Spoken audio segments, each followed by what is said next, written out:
I'm gonna be drinking. I don't know if you thought that there would not be alcohol, but no way I'm doing this sober. Real. I feel that it's gonna be vastly different from the last one, so I think we're chilling. Yeah, but JD Vance is insane. No, okay, I have two Sure, theories. okay. I think he's either going to be really meek and kind of mellow and like nervous throughout it, or I think he's going to go full on insane. Okay. I'm going to I'm gonna go mix a drink. You guys can yap for a moment. I will be back.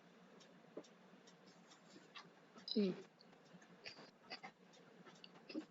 are really good enchiladas. Nice. I'm eating leftover pasta my mom made last night. It's pretty good, actually. Yeah, my mom made these enchiladas.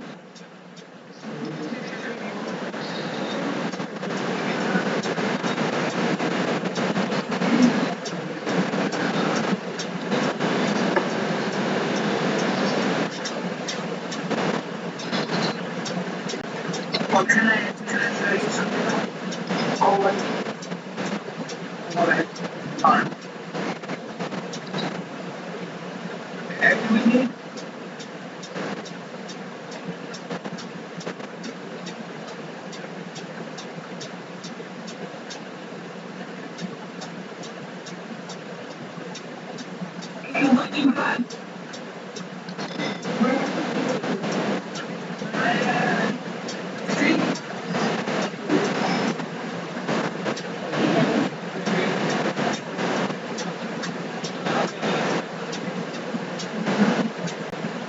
See, this is the character we made, okay?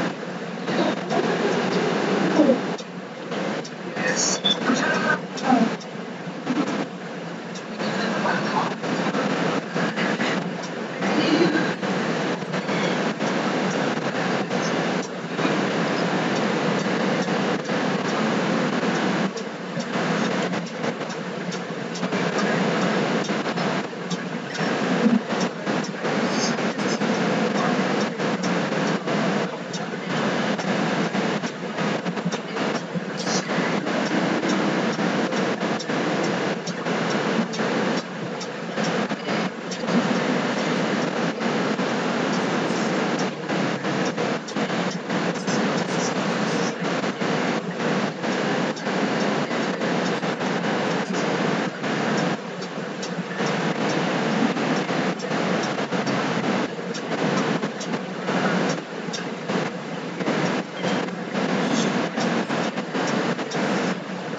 Which really won't go far because it's not like a strong flavor. Here we go.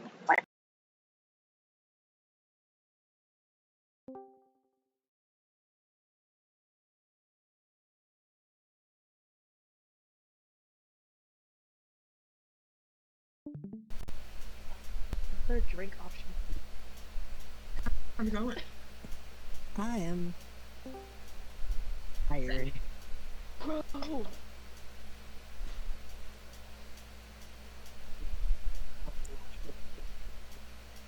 Crow, can you hear me? I can, but I can barely hear anyone else. Oh no. Lots of cutting in and out. I think this is a sign from the universe that you should only be listening to me. But I like the Karen. Alright, I'm kidding. I love you. I'm so EP. And now my enchilada is gone and I'm sad again. Yeah. Man, slam that shit. Eat something sweet or something. No? And up. I don't really have anything in the house. Other than like dried figs, and I had that for lunch.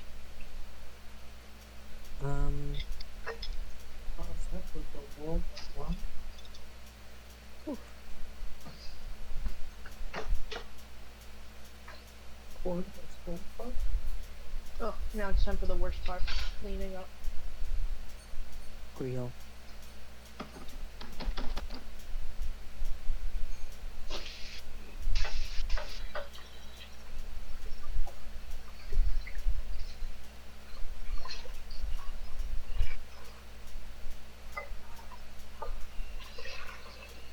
Oh shit, D is also streaming. Killing them with a hammer.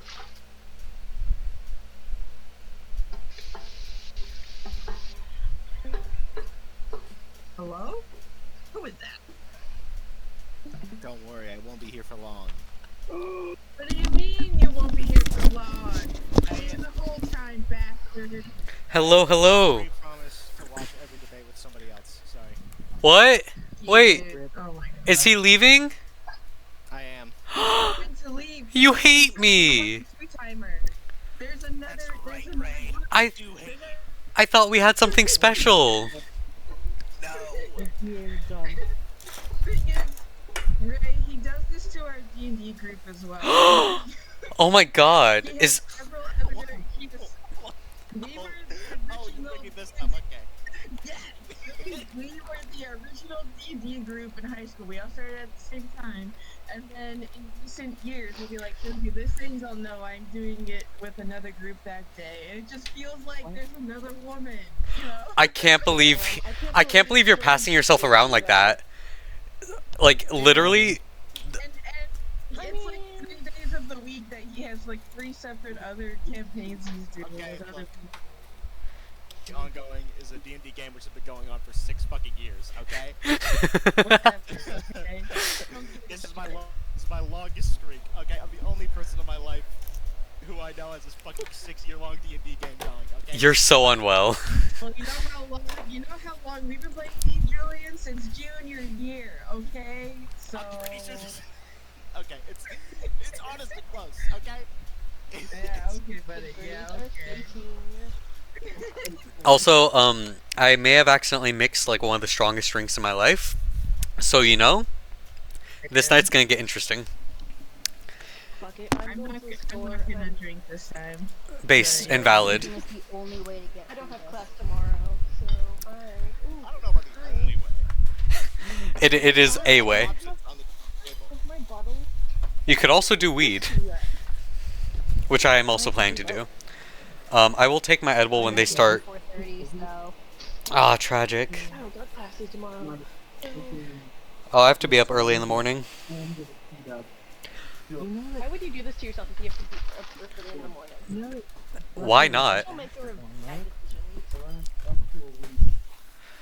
Okay, so It's been like like a week since fucking.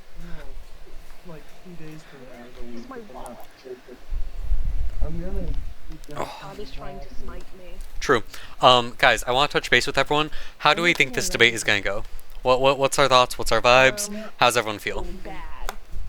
I feel great. I think this is going to be insanely entertaining. I cannot wait to see Waltz. I think Waltz is gonna I paint think the floor with people JD from other Vance. countries are going to be watching this as like entertainment. This is Okay, okay. comical. So, caveat with electoral politics is not necessarily the best way to achieve my goals, etc., etc. I do not, Waltz is still running under the campaign of Harris, and her policies that she has put forward on things like immigration, on fracking, and on Palestine have been woefully inadequate, and like, You want to actually, etc. Yeah. Party USA, Communist Party USA. Yes, Julian. Etc., etc. Given all of that, we have to analyze things as they go. And, let me find a little bit of joy in this world. I want to see JD Vance suffer. Because, objectively speaking, he is worse than Waltz. And one of the things I really appreciate about Waltz, 2 things. He pioneered the They're Weird campaign. The Republicans are weird. That whole thing. Which is something the Democrats should have been doing years ago. Because the Democrats are, okay, for many reasons, very unable and ill-prepared to actually enact change on both a social and a political level, meaning that shit will happen. The Republicans will do fascist shit, but they go low, we go high strategy. every single time. It's the neoliberal, like, well, we'll be polite, we'll be respectable, etc., etc. Finally, we got a little bit of a break from that with they're weird, which is true. The shit that they're doing is weird as fuck. Finally, that's a step in the right direction. It's not nearly enough. It doesn't excuse the drone strikes. It doesn't excuse the way they handled COVID. It doesn't, etc., etc. But I'd rather them be slightly more effective against fascism than like less effective and also institutionalist. We gotta take our small wins. Yeah. Yeah. And with them, like, the whole, their weird thing, like, in terms of the debate's gonna go tonight, Vance feels less and less like an actual, real, legitimate human. Every single time I see a video or a picture of this man, he seems more, like, literally alien to me, like he came from, like, an actual other Have you planet. seen the video of him in the donut shop? Tonight. Yeah, that was so fucking. So what now? Did y'all even want to know? Wait, do we have time? Can we watch it real quick? Wait, hold up. I'm gonna.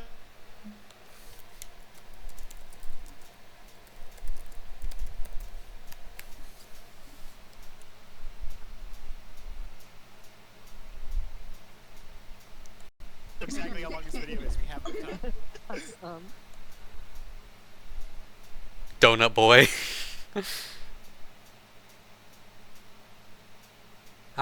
Why won't my Wi-Fi load?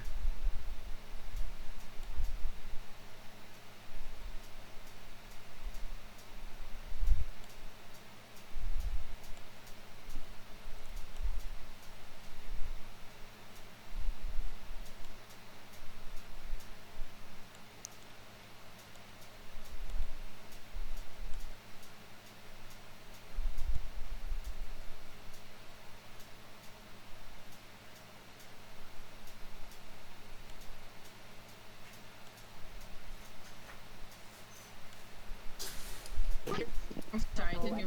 Oh, I'm so sorry. I realized I was on Do Not Disturb, so every time I close Discord, you can't hear anything. No. We're watching the JD Vance donut thing. Okay. Can you guys hear the YouTube audio?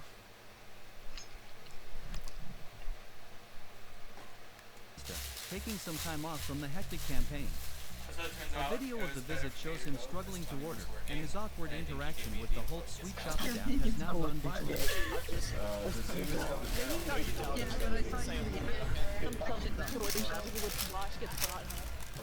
Wait, what? I think it's funny. I think it's. What? I don't know. It's like seeing a unicorn. Like if it shows up, if I point it out. I straight up did not hear any of that. Said you would kill yourself, but okay. Huh? It's a weird ass. Yeah.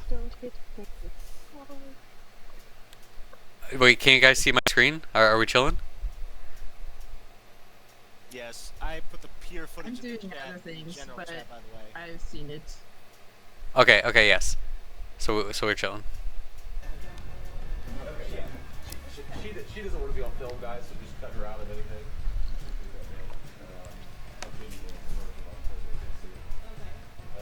How long are you working? I'm here since the beginning of July. Okay. For this year. Okay, good. How about you, sir? Also, his haircut. Oh my god. Almost 2 years. Okay, good. Just everything, yeah, it'll be a lot of glaze here, some purple stuff. Probably some noise, whatever. Always put the- Insane order. About 4 years? Okay.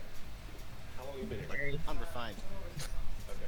Vance has once again become the Okay, fuck AI. Cringe. Anyways, wait, no. Did I lose my screen?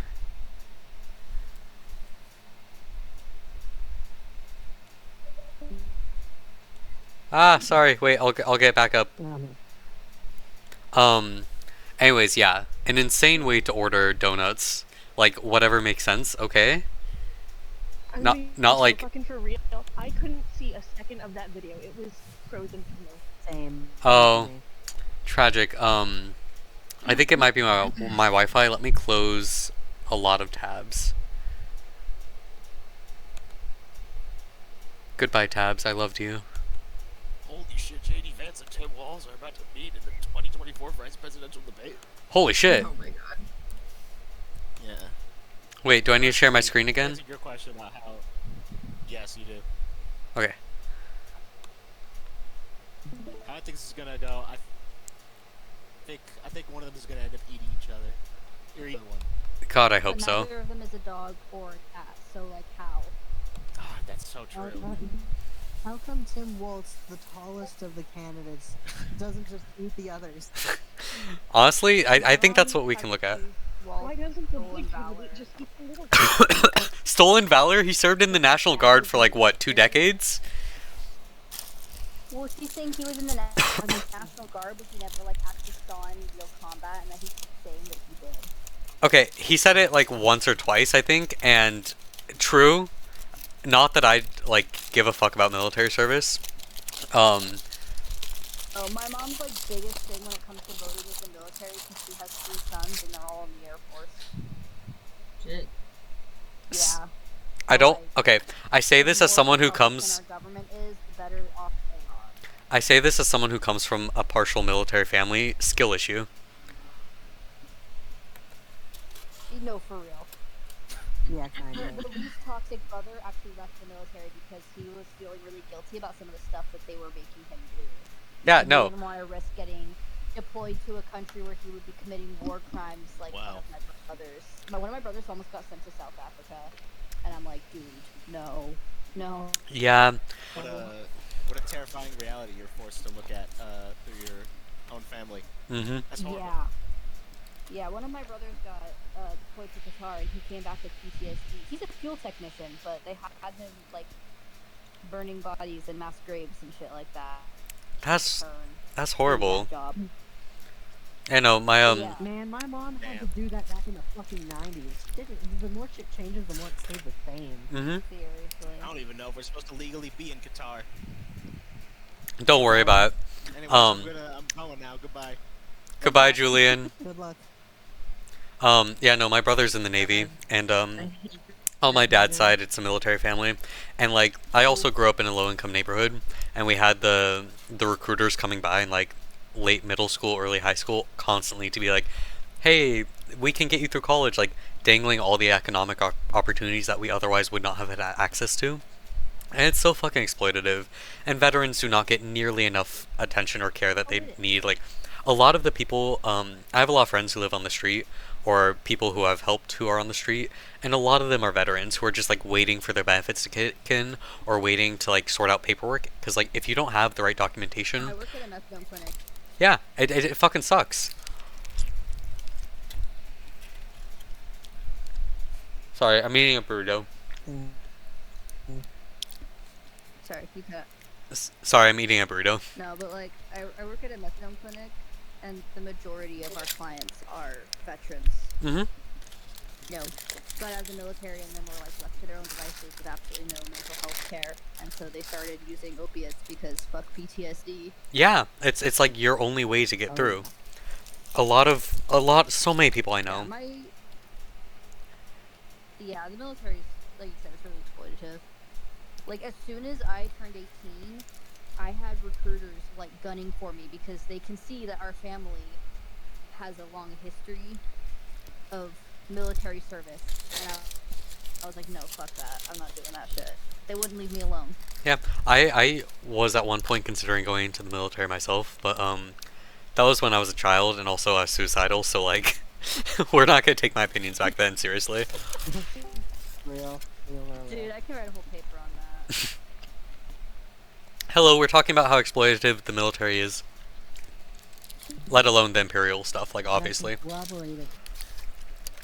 I can corroborate that, like, personally, because, like, my brother-in-law, he, like, got, like, lucky enough to, like, have a really decent, like, benefits-wise. He still had to wait about, he had to wait, like, I think it was almost 6 years for the VA.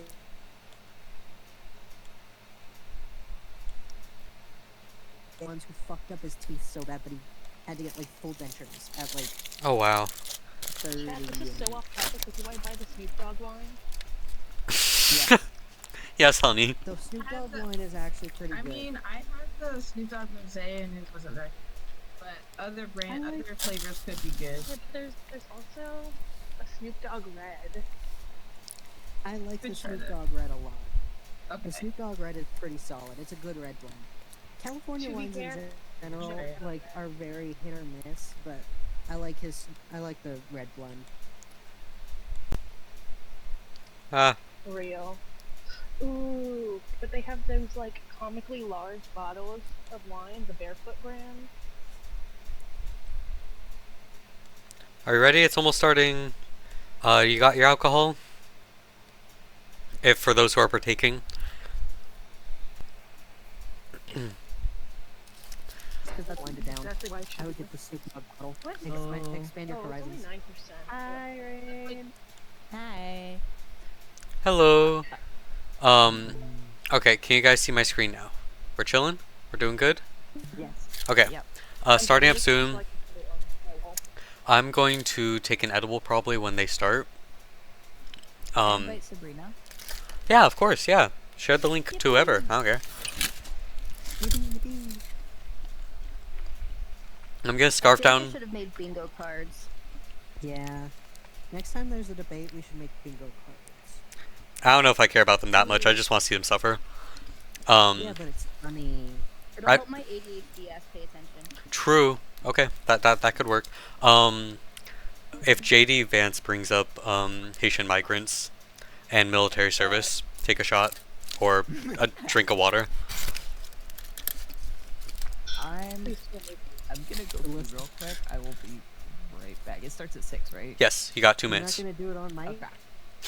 Oh my god. You have to pay extra for that, God. Yeah. Crow, is the Snoop Dogg red wine corked or is it screwed off? It's cool. Oh fuck, we don't have a cork thing. God damn it. I'm God buying hates you a me. cork brew. Okay. Use a knife. Um.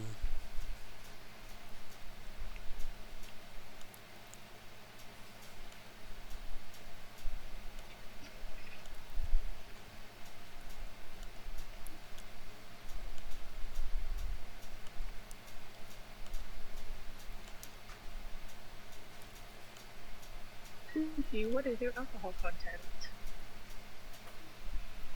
Probably between like 10 and 13%. The wine typically is. This one is a 13.5, and it's a pretty big bottle. Only $10.99. Rest. Okay. It's a red. Okay, okay, it's starting. Guys, it's starting. But in essence, we've had some surprises. Nothing. Intensification of the situation in the Middle East. Is the volume good? Storms ravaging the southeast that are now going to cause some debate over spending and climate. Wait. Oh, it has 4 more minutes. Never mind. I lied. I'm so sorry. I forgot they have the countdown available. You might want to see use any of the I know YouTube you like said watch it. the other app on like activity. No, you can't do live things through that, and also it's like shitty. Oh, You can't. I used to use it all the time with my girlfriend. it did work last time, the live stream? Oh, is it not working now? Yeah, it's not working. Everyone go to the CBS live stream, and we'll all be watching the same thing. Hold on. I can try streaming. Yeah, go ahead. And I will be taking notes as well. A couple issues that I was reading about in one of the primers was about Waltz clashing with some religious groups because he, during his COVID restrictions, was basically like, he shut down personal and family gatherings to like 20 people max, but he allowed businesses to reopen at 50% capacity, and churches were mad about that. And then JD Vance is just a Well, mess. If you don't pay taxes, I feel like you don't get to be mad. No, I agree. I don't think you should be allowed to endanger the lives of the public for a religious service. My personal opinion might be wild. I also don't think malls should have been opened at that time, but like essential services, whatever. Shit's wacky.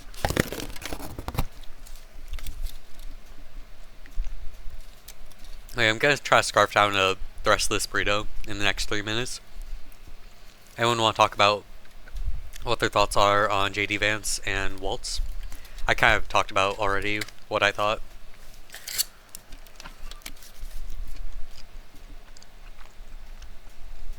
Hey,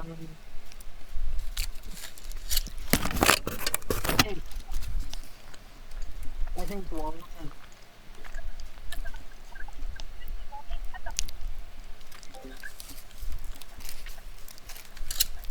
I'm back. Maintain decorum. Hey babe, do you love me? Do you love me? Could I have a water? Okay. My girlfriend said that she wouldn't get me a water, so I think I'm gonna die of dehydration. True. And obviously she doesn't love you either. True. That's fucked up. Should I bring you Divorce water immediately. right now? Yes, start walking. I'm not walking. I'm going on the fucking bus if I'm gonna bring you water. That's bourgeois. Yeah, public transit is bourgeois. Yeah. I love you, babe, thank you. She brought me water.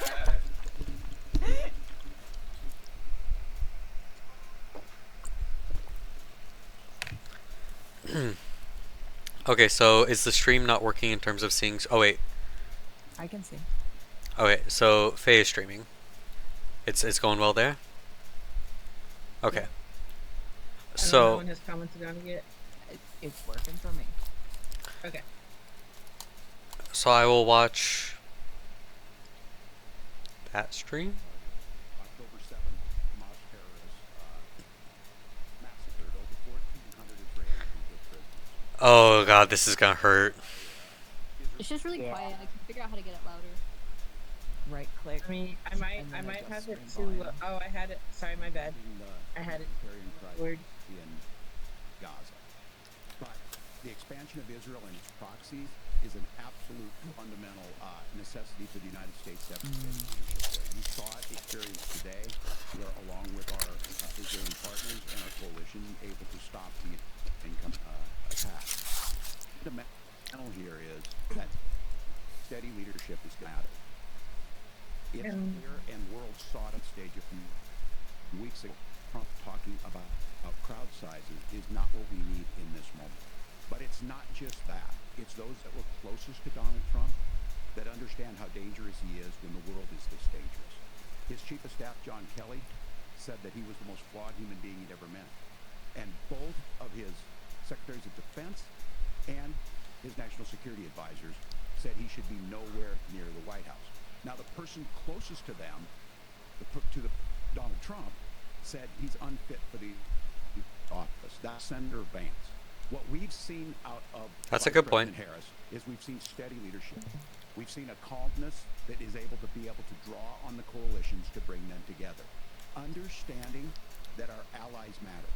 When our allies see Donald Trump turn towards Vladimir Putin, turn towards North Korea, when we start to see that type of fickleness around holding the coalitions together, we will stay committed. And as the Vice President said today we will protect our forces and our allied forces, and there will be consequences. Governor, your time is up. Senator Vance, the same question.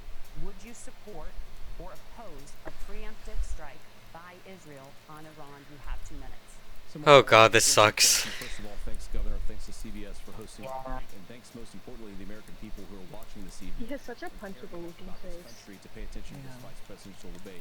Looks like a middle schooler with a Actually, beard. give an introduction to myself a little bit because I recognize a lot of His eyes are too small and too close together. Wait, is he talking about himself? family. My mother required Oh my god, shut the fuck up, man. my grandmother Literally kill yourself. to raise me, and she raised me in part because my mother Literally struggled started with that addiction question for about Ultimately, is was on possibly the talking after I over enlisted in the themselves. Corps and served in Iraq, and so I stand These here are not speaking to answers the Vice President with extraordinary gratitude for the Wait, I thought we were talking about genocide. Why is he talking about being raised in the lower middle class? Because he has nothing else. What does food stamps and social security have to do with the literal more of next 90 minutes that if we get better leadership in the Also, is he wearing eyeshadow or is that just me? the American dream. His eyes look so like soulful Now, to answer this particular and like dark. Bug, get on it. Want to be a dog. chaos, Donald Trump actually delivered stability in the world, and he did it by establishing effective deterrence. People were afraid of stepping out of line. Iran, which which launched this attack, has received over $100 billion in unfrozen assets thanks to the Kamala Harris administration. What do they use that money for? They use it to buy weapons that they're now launching against our allies, and God forbid, potentially, launching against the United States as well. Donald Trump recognized that for people to fear the United States, you needed peace through strength. I'm taking a drink. That if they got out of one, the United States... Oh. I just my dad asking him to bring home something. Now, you asked about a preemptive strike, Margaret, and I want to answer the question. Look, it is up Finally. to what they think they need to do to keep their country safe, and we should support our allies wherever they are when they're fighting the bad guys. I think that's the right approach. Oh my god, the bad guys. The bad guys? You mean the children? Walls, do you care to respond to any of the? Yeah, the children with their heads The bad guys. Wait, guys, we gotta listen. Donald Trump was in office. It was Donald Trump who we had a coalition of nations that had boxed Iran's nuclear program in, the inability to advance it.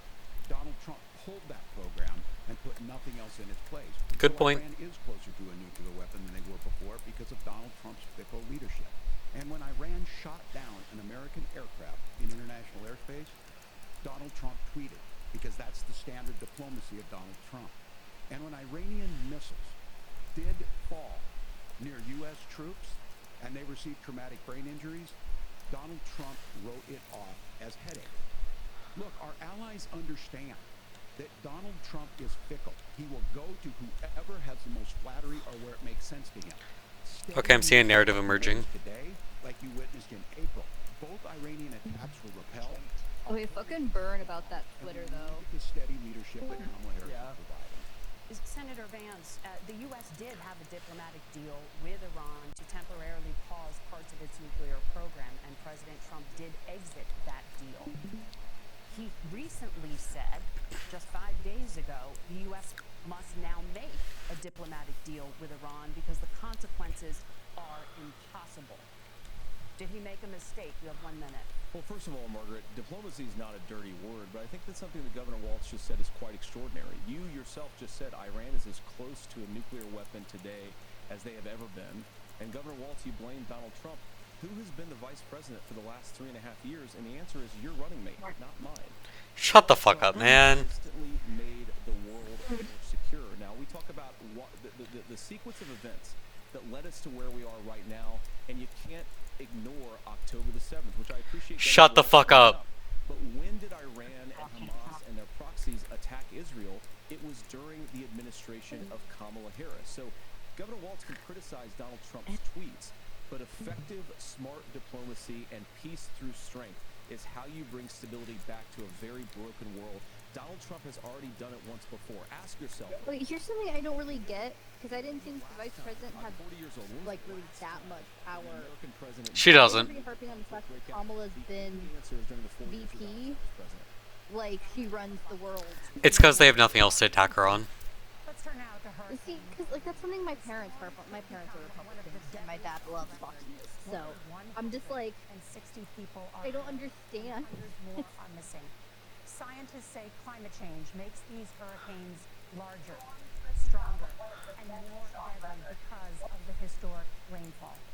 Senator Vance, according to CBS News polling, 7 in 10 Americans and more than 60% of Republicans under the age of 35 favor the U.S. taking steps to try and reduce climate change. Senator, what responsibility would the Trump administration have to try and reduce the impact of climate change? I'll give you 2 minutes. Sure. So first of all, let's start with the hurricane because it's an unbelievable, unspeakable human tragedy. I just saw today actually a photograph of 2 grandparents on a roof with a 6-year-old child, and it was the last photograph ever taken of them because the roof collapsed and those innocent people lost their lives. And I'm sure Governor Walz joins me in saying our hearts go out to those innocent people, our prayers go out to them, and we want as robust and aggressive as a federal response as we can get to save as many. I don't like the whole innocent people thing, because, like, people don't have to be innocent in order for them to deserve personally. Don't worry, we will, babes, we will debrief all of this. I'm taking notes. Well, this is the same guy who said bad guys, so yeah. Like, yes, the hurricane is really bad. Wait, guys, they're just talking about climate change. And not genocide is actually wild. First of all, to say Donald Trump and I support clean air, clean water. Oh? We want the environment to be cleaner and safer. But one of the things that I've noticed some of our Democratic friends talking a lot about is a concern about carbon emissions. This idea that carbon emissions drives all of the climate change. Oh my god. Oh no. Oh my. Just for the Wait, guys. I want to hear what he's saying. I'm taking notes. We can. Ooh, we're gonna debrief. Much American manufacturing as possible, and you want to produce as much energy as possible in the United States. Oh my God. Because we're the cleanest economy in the entire world. What Congress's policies actually led to more energy production in China, more manufacturing overseas, more doing business in some of the dirtiest parts of the entire world. And when I say that, I mean the amount of energy they're doing per unit of economic output.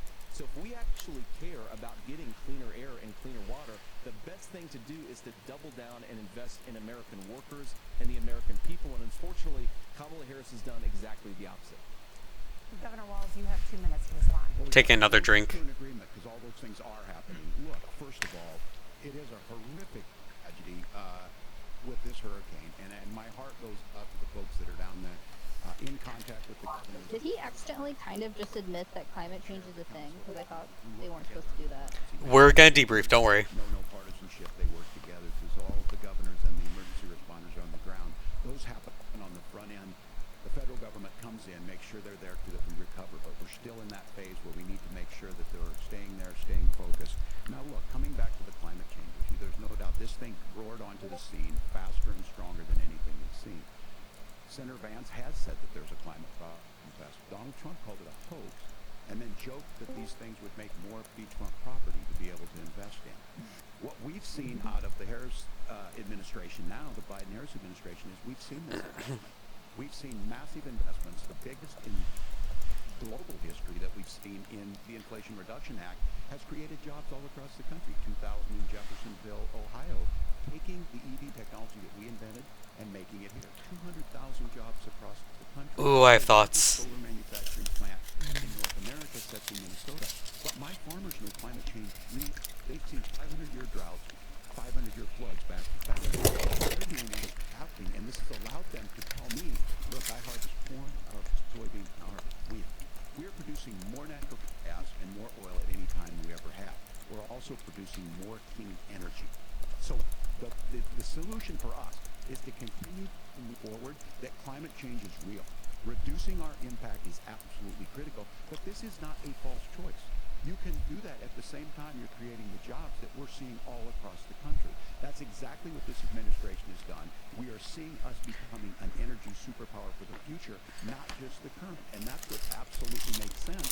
And then we start thinking about how do we mitigate these disasters. Thank you, Senator. That's pretty strong, all things considered. I have critiques. President Trump has called climate change a hoax. Do you agree?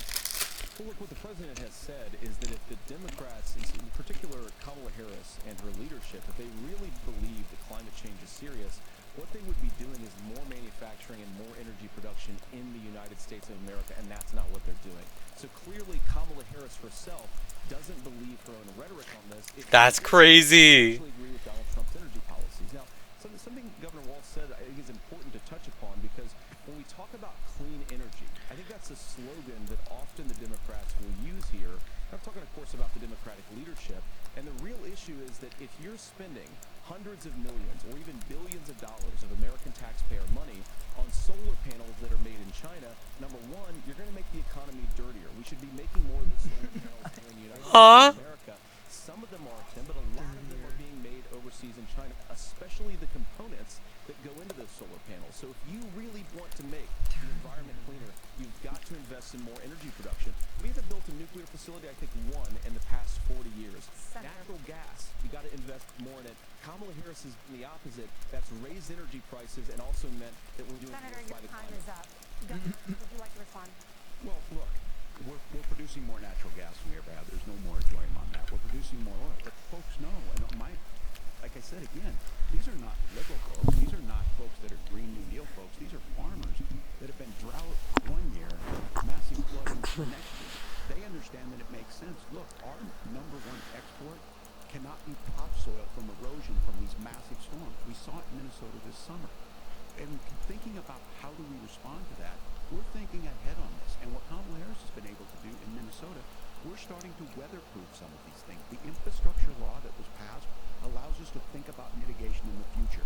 How do we make sure that we're protecting by burying our power lines? How do we make sure that we're protecting lakefronts and things that we're seeing more and more of? But to call it a hoax and to take the oil company executives tomorrow, Why does he keep looking at me? give me money for my campaign, and I'll let you do whatever you want. We can be smarter about that than all above energy policy is exactly what she's doing, creating those jobs right here. Governor, your time is up. The overwhelming consensus among scientists is that the Earth's climate is warming at an unprecedented rate. Margaret? Thank you, Nora. We're going to turn now to immigration. The crisis at the U.S. Ooh-hoo-hoo. border consistently ranks as one of the Oh, the art I could make based off of the way JD Vance looks at Tim Waltz. Your campaign is working to carry out Do the it. largest mass deportation plan in American history and to use the U.S. military to do so. Could you be more specific about exactly how this will work? For example, would you deport parents who have entered the U.S. illegally and separate them from any of their children who were born on U.S. soil? You have 2 minutes. So first of all, Margaret, before we talk about deportations, we have to stop the bleeding. We have a Shut the fuck up. crisis because Oh my Congress God. started and said that she wanted to undo all of Donald Trump's war policies. 94 executive orders suspending deportations, decriminalizing illegal aliens, massively increasing the asylum fraud that exists in our system. That has opened the floodgates, and what it's meant is that a lot of fentanyl is coming into our country. Shut the fuck up. Who struggle with opioid addiction and has gotten clean. I don't want people who are struggling with addiction to be deprived of their second chance because Kamala Harris let in fentanyl into our communities at record levels.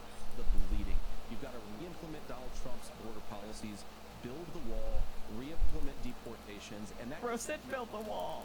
Oh my god. So we've got 20, 25 million illegal aliens who are here in the country. What do we do with them? I think the first thing that we do is we start with the criminal migrants. About 1 million of those people have committed some form of crime in addition to crossing the border. 1 million out of I think you at start least with 11 million. on those folks. And then I think you make it harder for illegal aliens. He pulled that number out of his ass. American workers. True. A lot of people will go home if they can't work for less than minimum wage in our own country.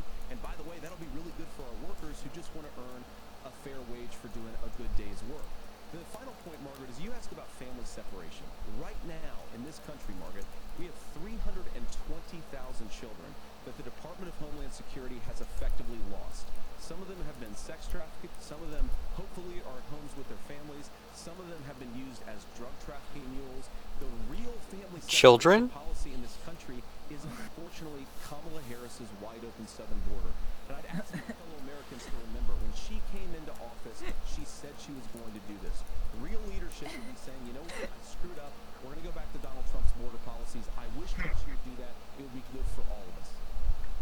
Governor, do you care to respond to any of the specific allegations, including that the vice president is, quote, letting in fentanyl and using kids as drug mules, other Yeah, well, it's not true, but I will say about this, because this is a crisis.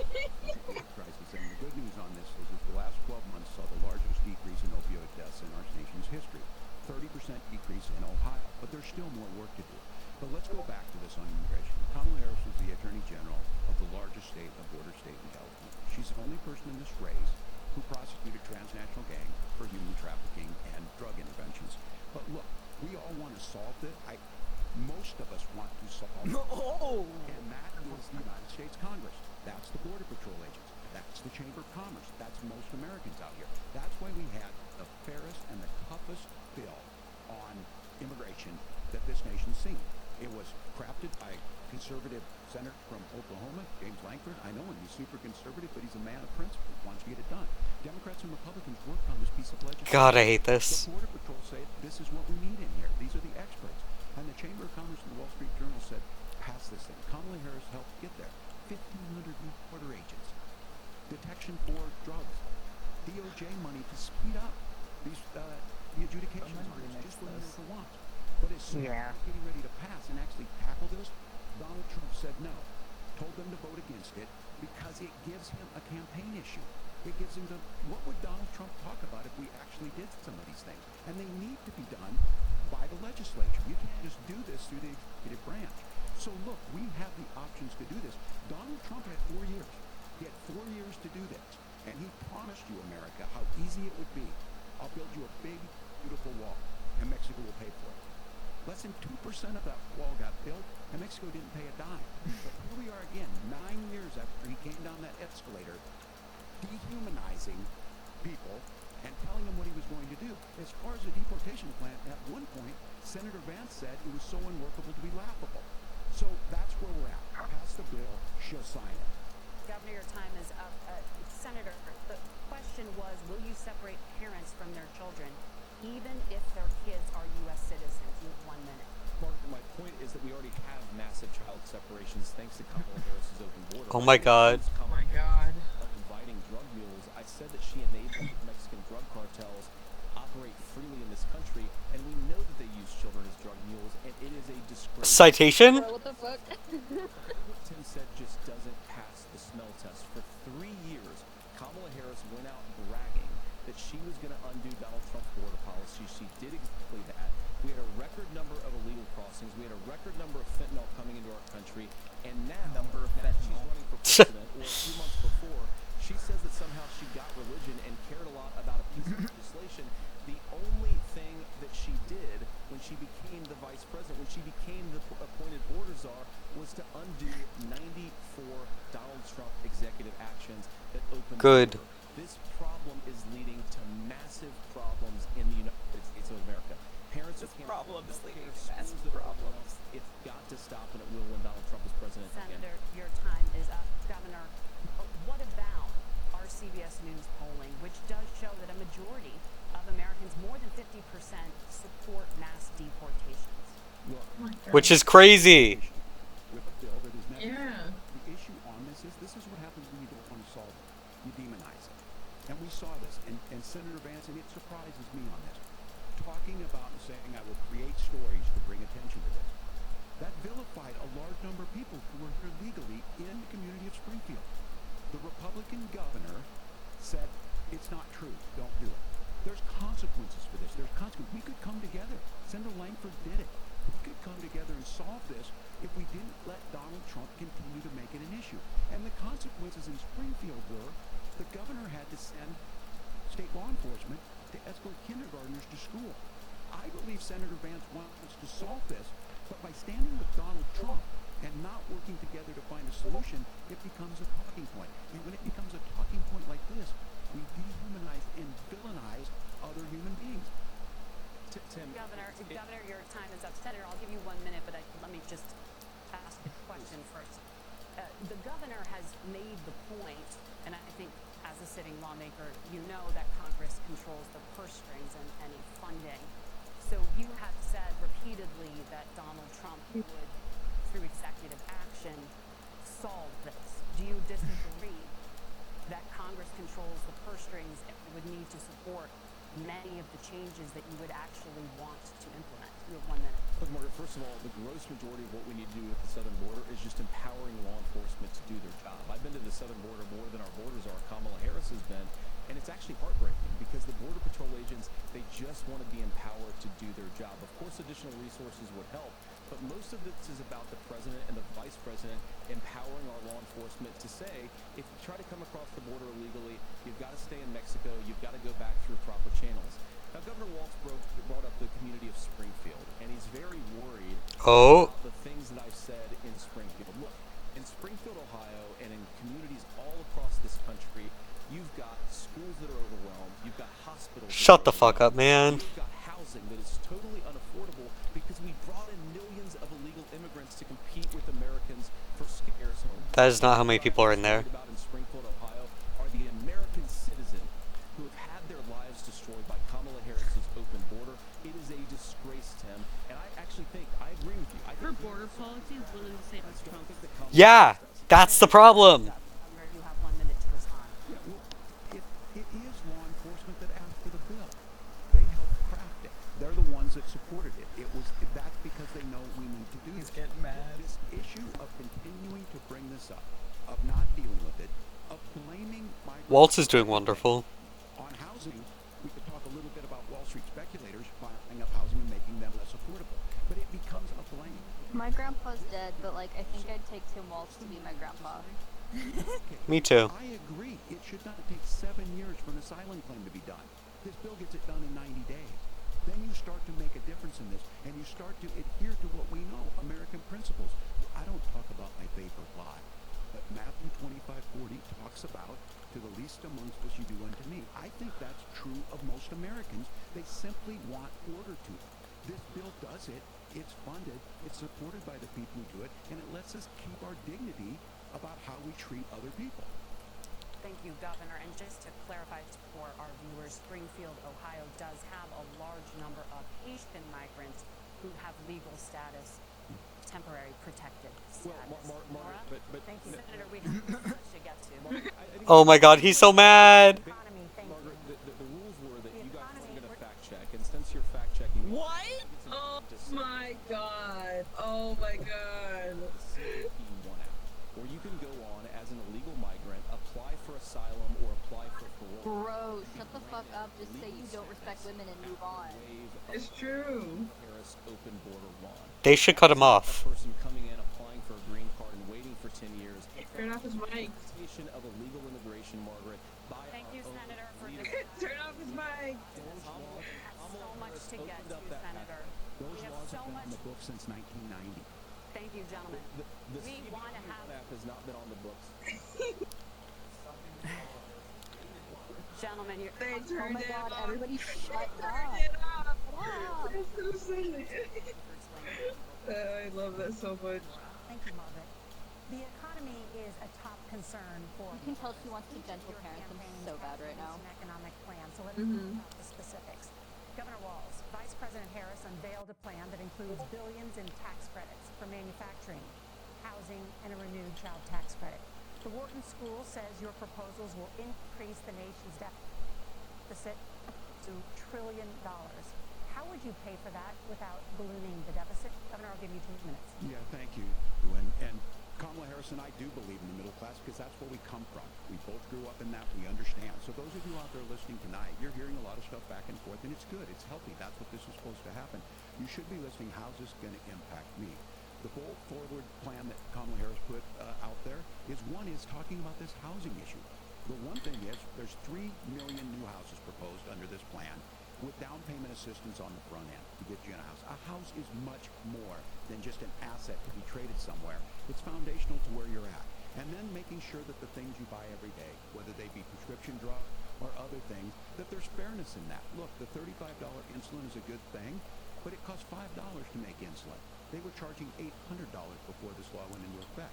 Based. As far as the housing goes, I've seen it in Minnesota. 12% more houses in Minneapolis, prices went down on rent 4%. It's working. And then making sure tax cuts go to the middle class. $6,000 child tax credit, we have one in Minnesota, reduces childhood poverty by 1/3. We save money in the long run, and we do the right thing for families. And then getting businesses off the ground. The law as it stands right now is $5,000 tax credit for small business, increasing that to $50,000. Now, this is a philosophical difference between us. Donald Trump made a promise, and I'll give you this, he kept it. He took folks from Mar-a-Lago, said, you're rich as hell, I'm going to give you a tax cut. He gave the tax cuts that predominantly went to the top hats. What happened there was an $8 trillion increase in the national debt, the largest ever. Now he's proposing a 20% consumption or sales tax on everything we bring in. Everyone agrees, including businesses, it would be destabilizing it, it would increase inflation, and potentially lead to a recession. True. Look, this is simple for you. Where are we going? Kamala Harris has said to do the things she wants to do. We'll just ask the wealthiest to pay their fair share. When you do that, our system works best, more people are participating in it, and folks have the things that they need. Senator, I want to give you a moment to respond on that, but similarly, the Wharton School has done an analysis of the Trump plan and says it would increase the nation's deficit by $5.8 trillion. My question is the same for you. How do you pay for all that without ballooning the deficit? I'll give you 2 minutes.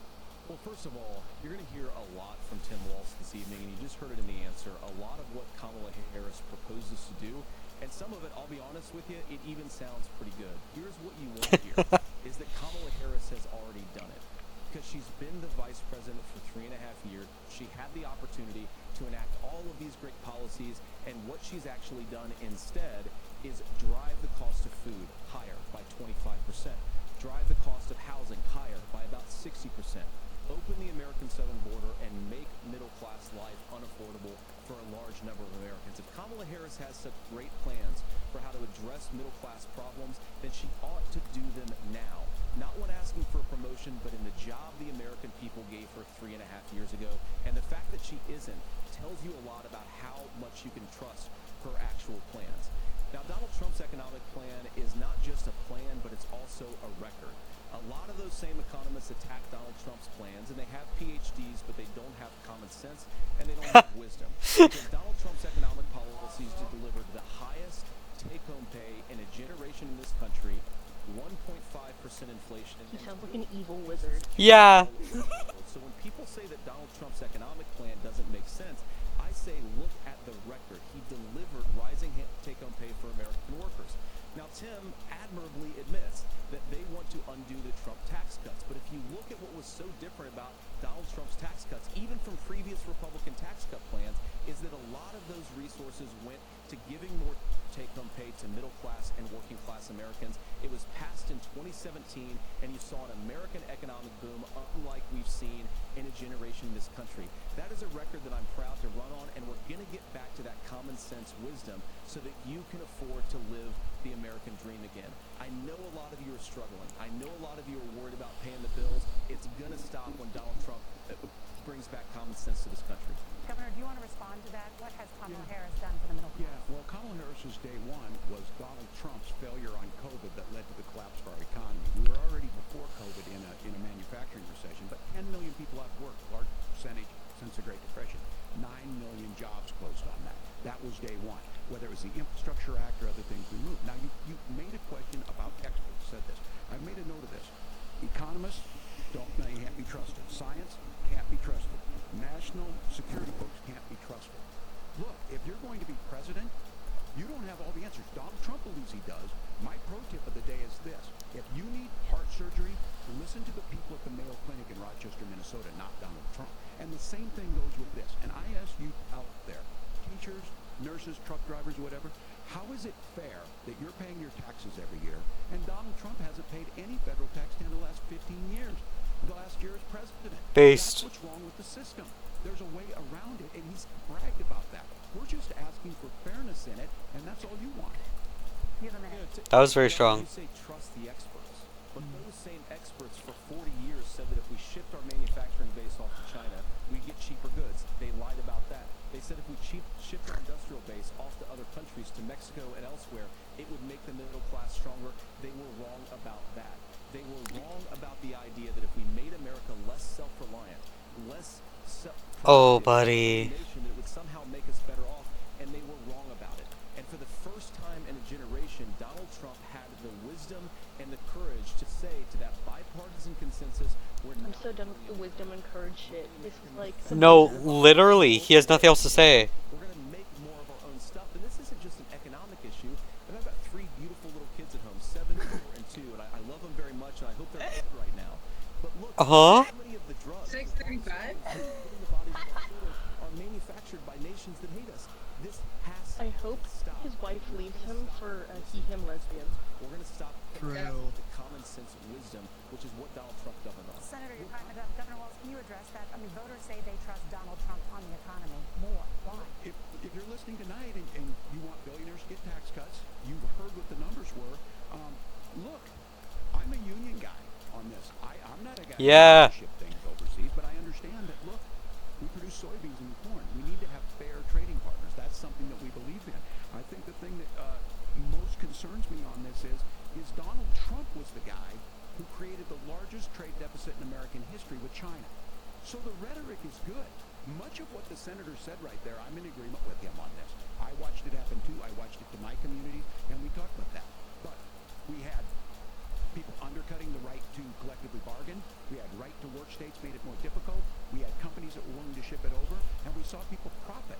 Folks that are venture capital in some cases, putting money into companies that were overseas. We're in agreement that we bring those home. The issue is Donald Trump is talking about it. Kamala Harris has a record, 250,000 more manufacturing jobs just in out of the IRA. May I respond to that? Yes. So appreciate that. So if you notice, what Governor Walz just did is he said, first of all, Donald Trump has to listen to the experts. And then when he acknowledged acknowledged that the experts screwed up. They said, well, Donald Trump didn't do nearly as good of a job as the statistics show that he did. So what Tim Walz is doing, and I honestly, I think you got a tough job here. Because you've got to pretend that Trump didn't deliver. Vance wants Walt so bad. For real. Trump didn't deliver. Draw it. Lower inflation, which of course he did. Oh, I plan to. Simultaneously got in Kamala Harris's atrocious economic record, which has made gas, groceries. Should it be a three-way with the couch? Nah, Waltz is too good for that. Who would sometimes go into medical debt True. so that she could put food on the table in our household. I know what it's like to not be able to afford the things that you need to. Shut up. We can do Kill yourself. better. To all of you watching, we can get back to an America that's affordable again. We just got to get back to common sense economic principles. I hope we have a conversation on healthcare then. Senator, Governor. Oh! We have a lot to get to ahead, gentlemen, on many topics, but right now I want to talk about personal qualifications. The vice president is often the last voice the president hears before making consequential decisions. We want to ask you about your leadership qualities. Governor Walz, you said you were in Hong Kong during the deadly Tiananmen Square protests in the spring of 1989. But Minnesota Public Radio and other media outlets are reporting that you actually didn't travel to Asia until August of that year. Can you explain that discrepancy? Oh my god. Get at the top of this. Look, That shit goes crazy. I grew up in small rural Nebraska, town of 400, town that you rode your bike with your buddies till the streetlights come on, and I'm proud of that service. I joined the National Guard at 17, worked on family farm, and then I used the GI Bill to become a teacher, passionate about it, a young teacher. My first year out, I got the opportunity in the summer of '89 to travel to China. 35 years ago, to be able to do that. I came back home and then started a program to take young people there. We would take basketball teams, we would take baseball teams, we would take dancers, and we would go back and forth to China. The issue for that was to try and learn. Now look, my community knows who I am. They saw where I was at. Look, I will be the first to tell you, I have poured my heart into my community. I've tried to do the best I can, but I've not been perfect. And I'm a knucklehead at times, but it's always been about that. Those same people elected me to Congress for 12 years. And in Congress, I was one of the most bipartisan people, working on things like farm bills that we got done, working on veterans benefits. And That wasn't the question. It wasn't. So look, my commitment has been from the beginning to make sure that I'm there for the people, to make sure that I get this right. I will say more than anything. Many times I will talk a lot. I will get caught up in the rhetoric. Okay, but like, were you there? The difference in my life, I learned a lot about China. I hear the critiques of this. I would make the case.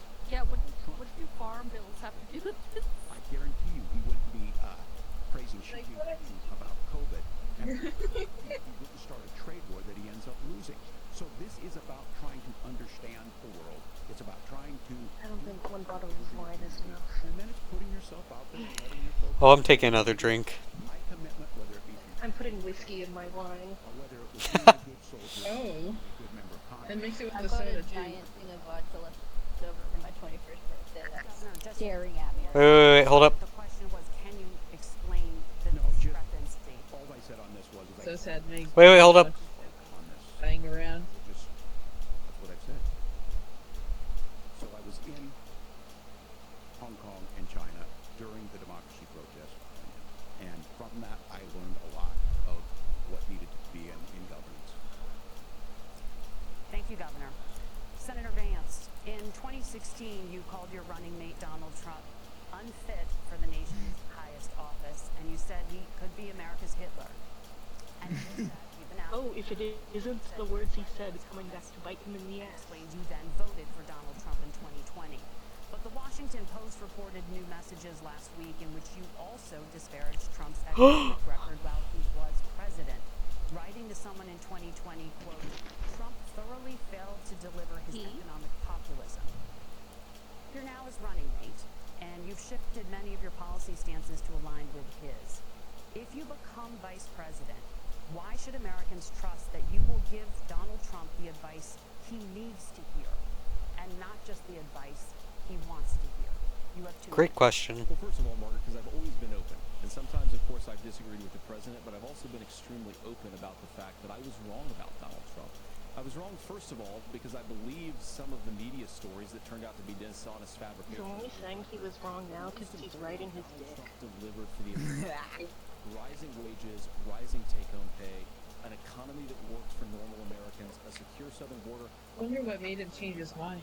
Money. And yeah, when you screw up, when you get something wrong and you change your mind, you ought to be honest with the American people about it. It's one of the reasons, Margaret, why I've done so many interviews is because I think it's important to actually explain to the American people where I come down on the issues and what changed. Now, you pointed out... Baby girl, just admit you're an attention whore. I've been extremely consistent, but I think there are a lot of things that we could have done better in the Trump administration in the first round if Congress was doing its job. I strongly believe, and I'm the United States Senator, that Congress is not just a high-class debating society. It's not just a forum for senators and congressmen to whine about problems. It's a forum to govern. So there were a lot of things on the border, on tariffs, for example, where I think that we could have done so much more if the Republican Congress and the Democrats in Congress had been a little bit better about how they govern the country. They were so obsessed with impeaching Donald Trump, they couldn't actually do it. Oh, shut up. About this tariff issue in particular, Margaret, because Tim just accused this of being a national sales tax. Look, the one thing, and you're probably surprised to hear me praising Joe Biden, but the one thing that Joe Biden did is he continued some of the Trump tariffs that protected American manufacturing jobs. And it's the one issue, the most pro-worker part of the Biden administration, it's the one issue where Kamala Harris has run away from Joe Biden's record.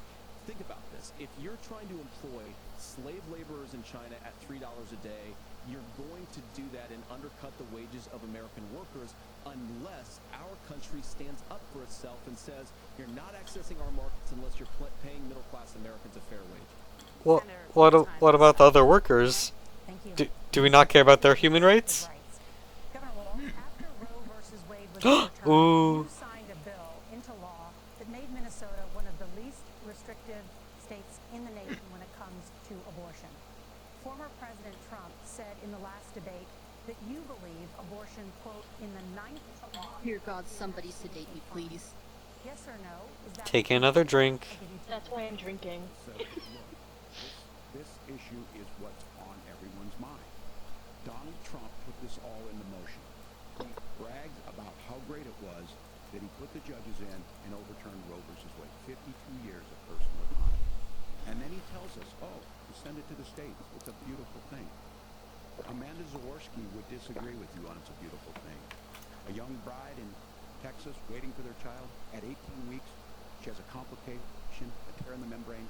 She needs to go in. The medical care at that point needs to be decided by the doctor. And that would have been an abortion. But in Texas, that would have put them in legal jeopardy. She went home, got sepsis, nearly dies, and now she may have difficulty having children. Or in Kentucky, Hadley Duvall, a 12-year-old child, raped and impregnated by her stepfather. Those are horrific. Now, when God asked about that, Senator Vance said, two wrongs don't make a right. There is no right in this. So in Minnesota, what we did was restore Roe versus Wade. We made sure that we put women in charge of their health care. But look, this is not, if you don't know Amanda or a Hadley, you soon will. Their Project 2025 is going to have a register of pregnancies. It's going to make it more difficult, if not impossible, to get contraception and limit access, if not eliminate access to infertility treatments. For so many of you out there listening, me included, infertility treatments are why I have a child. That's nobody else's business, but those things are being proposed. And the catch-all on this is, well, the states will decide what's right for Texas might not be right for Washington. That's not how this works. This is basic human rights. We have seen maternal mortality skyrocket in Texas, True. in many other countries in the world. This is about health care. In Minnesota, we are ranked first in health care for a reason. We trust women, we trust doctors. Senator, do you want to respond to the governor's claim? Will you create a federal pregnancy monitoring agency? No, certainly we won't. And I want to talk about this issue because Huh? Americans care about it, and I know a lot of Americans don't agree with everything. Neither.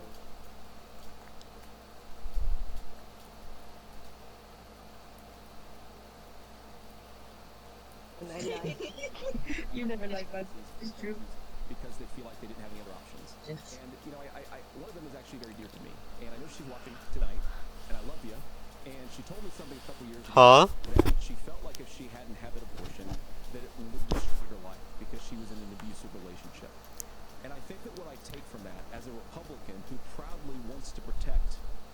life in this country, who proudly wants to protect the vulnerable, is that my party, we've got to do so much better of a job at earning the American people's trust back on this issue where they frankly just don't trust us. And I think that's one of the things that Donald Trump... Interesting. Wait, this is really, really interesting framing. They have refused to admit this. Fascinating. I want us to support fertility treatments. I want us to make it easier for moms to afford to have babies. I want it to make it easier for young families to afford a home. So Oh, he just lost a couple core voters. so much that we can do on the public policy front just to give women more options. Now, of course, Donald Trump has been very clear that on the abortion policy specifically, that we have a big country and it's diverse. And California has a different viewpoint on this than Georgia. Georgia has a different viewpoint from Arizona. And the proper way to handle this, as messy as democracy sometimes is to let voters make these decisions, let the individual states make their abortion policy, and I think that's what makes the most sense in a very big, a very diverse, and let's be honest, sometimes a very, very messy and divided country. Oh, Waltz wants to punch the fuck out of him. I think they should just. I think this should turn into a fist fight. The accusation wasn't true about Minnesota. I think Waltz. Wait, hold up. About this idea that there's diverse state. There's a young woman named Amber Thurman. She happened to be in Georgia, a restricted state. Because of that, she had to travel a long distance to North Carolina to try and get her care. Amber Thurman died in that journey back and forth. The fact of the matter is, how can we as a nation say that your life and your rights, as basic as the right to control your own body, is determined on geography? There's a very real chance had Amber Thurman lived in Minnesota, she would be alive today. That's why the restoration... Minnesota. When you listen to Vice President Harris talk about this subject, and you hear me talk about it, you hear us talking exactly the same. Donald Trump is trying to figure out how to get the political right of this. I agree with a lot of what Senator Vance said about what's happening. His running mate, though, does not, and that's the problem. Governor, your turn is up. Senator, let me Good ask point. you about that. He mentioned, and was, I think, referring to a national ban. In the past, you have supported a federal ban on abortion after 15 weeks. In fact, you said if someone can't support legislation like that, quote, you are making the United States the most barbaric pro-abortion regime anywhere in the entire world. The question is, why have you changed your position? Well, Nora, It's so funny that like he just says things that get him in trouble, and then is surprised when they get him in trouble. some minimum national standard. For example, we have a particle-birth abortion ban in place in this country at the federal level. I don't think anybody's trying to get rid of that, or at least I hope not. Though I know that Democrats have taken a very radical pro-abortion stance. But Nora, Shut the fuck up. is in the state of I'm gonna abort so many babies in the name of. and the people of Ohio voted. I don't even fucking know. Yeah. I'm so done with This them. is my position. And I think what I learned from that, Nora, is that we've got to do a better job at winning back people's trust. So many young women. I think the moderator should have like a trap door button that they hit when he doesn't shut the fuck up. It's something that's going to destroy their livelihood, destroy their education, destroy their relationships. And we have got to earn people's trust back. And Abortion rights kind of hit different. Pursuing policies, making care more accessible, fertility treatments more accessible, because we've got to do a better job at that, and that's what real leadership is. This is fascinating. I'm going to respond I can discuss this later. piece of that. No, we're not. We're pro-women. We're pro-freedom to make your own choice. We know what the implications are to not be that. Women having miscarriages, women not getting the care, physicians feeling like they may be prosecuted for providing that care. And as far as making sure that we're educating our children and giving them options, Minnesota's a state with one of the lowest teen pregnancy rates. We understand that too. We know that the options need to be available, and we make that true. We also make it, we're a top 3 state for the best place to raise children. But these two things to try and say that we're pro-children, but we don't like this, or you guys are pro-abortion, that's not the case at all. We are pro-freedoms for women to make their choices, and we're going, and Kamala Harris is making the case, to make options for children more affordable, a $6,000 child tax credit, but we're not going to base that on the back of making someone like Amber Thurman drive 600 miles to try and get health care. May I respond to that? First of all, Governor, I agree with you. Amber Thurman should still be alive, and there are a lot of people who should still be alive, and I certainly wish that she was.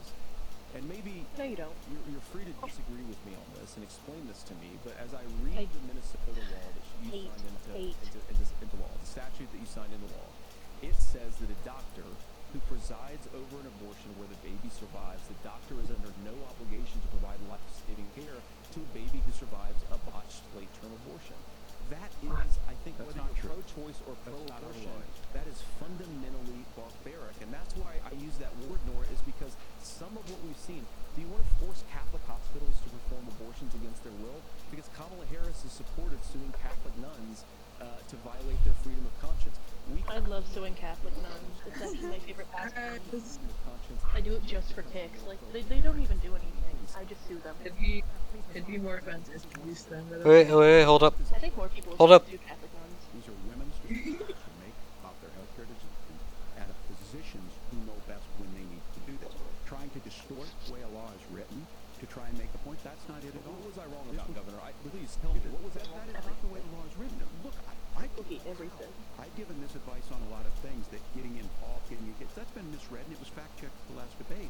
But the point on this is that there's a continuation of these guys to try and tell women or to get involved. I use this line on this, just mind your own business on this. Things work best when Roe versus Wade was in place.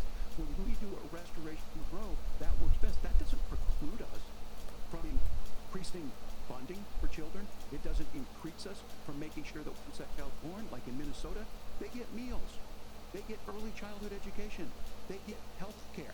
So that hiding behind we're going to do all these other things when you're not proposing them in your budget, Kamala Harris is proposing them. She's proposing all those things to make life easier for families. I asked a specific question, Governor. You gave me a slogan as the It's not the case. It's not true. That's not what the law says. So they fact-checked it with President Trump. Gentlemen, there's a lot to discuss. We have to move on. We're going to be right back with much more of the CBS News vice presidential debate in just a moment. Okay, now we can talk. I want them to have a trapdoor button. I think Okay. Have it as a treat. First of all, a wave of exhaustion hit me right there. Okay, that last section was fascinating. So if you look at, would you mind muting it, Faye? Yeah. So if you look at the Republican narrative so far on abortion up until now, Trump's perspective has consistently been, everyone supported it. People were trying to overturn Roe v. Wade for years. Everyone's happy. They all loved it. People would grill him on, like, a national abortion ban. He'd be like, oh, I don't know. But, like, consistently it would be a situation where he just pretended everyone enjoyed it, and it wasn't that serious. Broader Republicans have kind of been flip-flopping. There are some sections within the Republican Party who have been trying to pull back a little bit, who are like, hey guys, this is actually, like, really electorally damaging for us. I might lose my next election over this. Let's kind of pull back. There are other Republicans who are more, like, actually insane, and they're like, yeah, no, we should make abortion illegal, and also we should kill the woman if she does it. So, you know, diversity of thought. So this perspective that Vance is taking is fascinating, because I'm wondering, okay, so if you saw any of his interviews recently, the ones where he, God, I'm fucking tired. So, during the presidential debate, it was brought up to Trump that, like, hey, your VP said that, like, you wouldn't support a national abortion ban. What was up with that? And Trump's response was so fucking funny. He was like, I don't know. We haven't talked about that. He's wrong. Yeah. And then a later interview with J.D. Vance, another interviewer was like, hey, what was up with that? And J.D. Vance is like, well, you know, I've learned my lesson about speaking on behalf of the president. We'll do our best. So now he is speaking on behalf of the president, it seems, more firmly, and saying very directly, like, that, you know, they would support fertility treatments, that they need to earn Americans' trust back. He brought that up multiple times. I'm wondering, did he actually talk to Trump, and is this their strategy moving forward? Because Vance isn't really popular within the Republican Party. He's very unpopular in the general public. But maybe they're going to use Vance as, like, the scapegoat to try to roll back on abortion issues, because he's not very critical to the core voter base the way that Trump is. Because Trump cannot roll back. Vance might have some more flexibility because everyone fucking hates him. What do you guys think? Nah, man, you know Vance said that because Daddy Trump's gonna spank him later for speaking on behalf of the president. Oh, you're so fucking right. I completely forgot that. He's a freak. Yeah, sorry. I was too politics brained. I was thinking this in, like, national strategy terms. I completely forgot who we were talking about. You forgot how fucking freak. You were applying logic, and logic doesn't apply in this hellscape. Yeah. It's Real. I'm like so sad. so fucking tired already. It's just draining. How long is the debate? Because I gotta be in bed at like 7:30. If you gotta head to bed, head off. I think it's like 2 hours long or an hour long. Oh, okay. It's not like insanely. This is worth staying up for. Plus, Hell I'm yeah. so exhausted at the end, I'll finally sleep well. True. Here, I'm looking up how long it'll be right now.